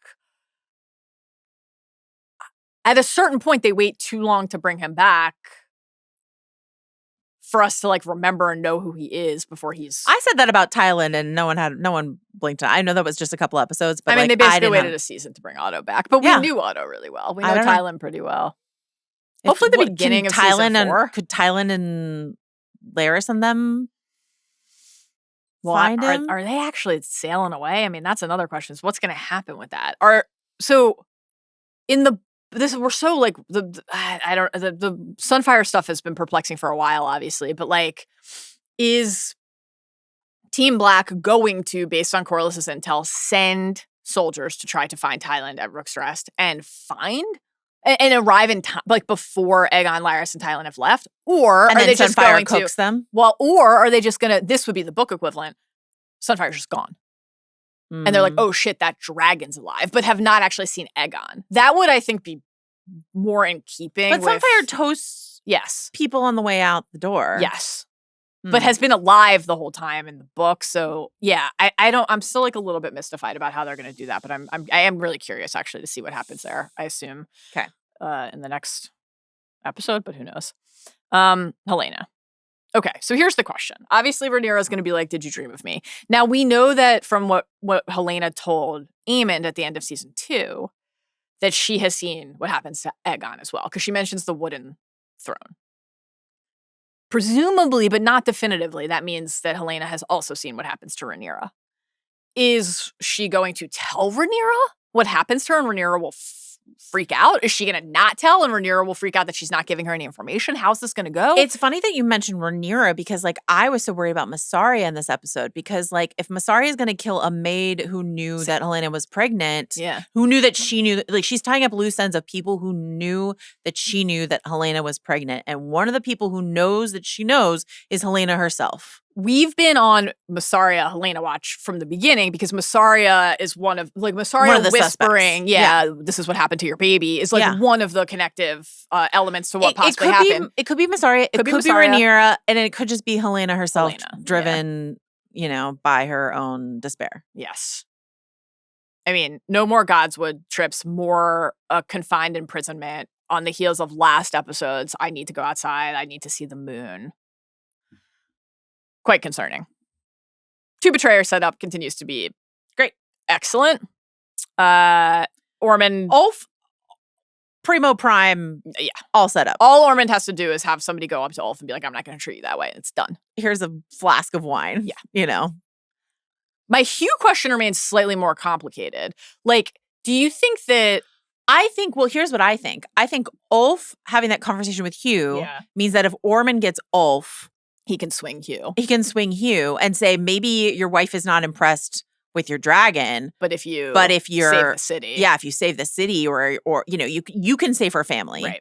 If you do this, if that's what she needs. You know, I feel like Ulf will be used by Ormond to get to Hugh. Yeah. Do you think we still are on a path to hard Hugh this? Like, did this interaction with Kat send him down a like colder, crueler... I mean, we've just seen glimpses of it. So, because like we saw it when he sort of fought his way through the scrum in season 2. Yes. And when he grabbed her here. Yeah. So I think it's not going to be like, I think as right. horrible as it is in the book, but I think it's going to. It's in him. It's in him. Yeah. Ormond's death certainly feels like more fodder for Gwayne playing a role, which we've been having fun theorizing about the last couple weeks in the spoiler section. Darren saying, then who will protect me then? Will you raise an army against his savages? Savages is such a, Darren basically being like, save me from this guy. Yeah. Also, Gwayne's if you were king shift does feel like more Gwayne leading the caltrops setup, I think. Those theories from the Bad Babies were excellent, and I feel like they're going to be borne out. I want to hit you with this Alys Rivers theory. Please. Right? Okay. Yeah. Oh, yeah. Tell me. So, like, egg magic show stuff ahead of Harrenhal is what you wrote in our notes. I think that's, yes, if this is going to go horribly to set us up for Duncan Egg or something like that. And I am like, how does it not make the history years? books if something happened? But I don't know. I'm open. I love some weird egg We magic. know that Alys is, or at least claims to be pregnant with Aemond's blonde baby. And we see that child later in Fire and Blood. Right. Born there. Okay. This is what Jessica wrote. The theory goes that Alys Rivers, who does get pregnant by Aemond in the book, but whose fate is unknown, has a child that goes on to either found or marry into House Went, the rulers of Harrenhal at the start of A Game of Thrones. I like that. They gain the seat in the reign of Maekar the First and are a relatively newer house descended from knights that served the previous lord. Mm-hmm. Given Alys commanding the bats, I wonder if this is a clue to the house of her descendants. This could fix a few problems that House of the Dragon has created and others that Game of Thrones made. Namely, the prophecy and the Targaryen role in defeating the Night King and the White Walkers. In Hot D canon, Aegon dreamed his descendant would be needed to stop the Long Night, and throughout the show and books, there's a prophecy of Azor Ahai. This creates a problem because the ultimate defeat of the Night King comes at the hand of Arya. House Went, coming from Aemond and Alys's bloodline, fixes this because Manisa Went married into a rather important Riverlands family, the Tullys, and had a daughter, Catelyn. If the Wents have a little bit of the blood of the dragon, then that mixes with the Starks. This means Arya, Bran, and Sansa are all part of the Song of Ice and Fire, as much as Jon is. And Arya is that descendant of Aegon who ends the Long Night. She also does it with a dagger that's in the Riverlands and could conceivably make it into the possession of House Tully and through them to Peter Baelish. Of course, a mortal-ish Alys would want to keep an eye on her descendants and the prophecy, so maybe she ends up as a caretaker, a nanny, perhaps eventually an capital O old one. That's right, old Nan is Alys watching over her part of Song of Ice and Fire. This is fun, classic. My God, Game of Thrones shit. Yeah, this is a throwback. So fun. That's great stuff. My feeling on the Arya thing is that there's no actual connection, and the show just decided to do what they wanted to do. 100%. And also, you can just like but make. I really love this. You can make the larger argument that like Jon and Dany are like needed in the scheme of things, and together they are a force, the dyad in the Force, and like they are Azor Ahai and stuff like that. But the idea that like Arya is descended from Alys and Aemond and is literally like the descendant of Aegon, who is fun. Certainly makes all of Arya's scenes at Harrenhal even more fun to think about. Great. It's just a great email. Incredible really stuff. Good. Boy. Rapid fire through the rest of these. Just the Boris Baratheon thing. You know, he is going to remain Team Green in the books. So I wonder if something like Rhaenyra using his house's garb to try to kill. I'm sure it won't go over well. This guy does not like her anyway. Well. Corlys. So there is a rift with Corlys and Rhaenyra in the books, certainly. Adam and the loyalty of Adam, that's like a huge turning point and a huge inciting moment. is Ormond just going to like Turn him? Is that going to happen? Great question. Could It could. He's a very convincing fellow. I mean, Corlys seems done with Rhaenyra. Corlys definitely seems needs done with are Rhaenyra. endless. That, I think they've done a very good job, frankly, dating back seasons to establishing the resentment that Corlys and Rhaenys have toward Rhaenyra.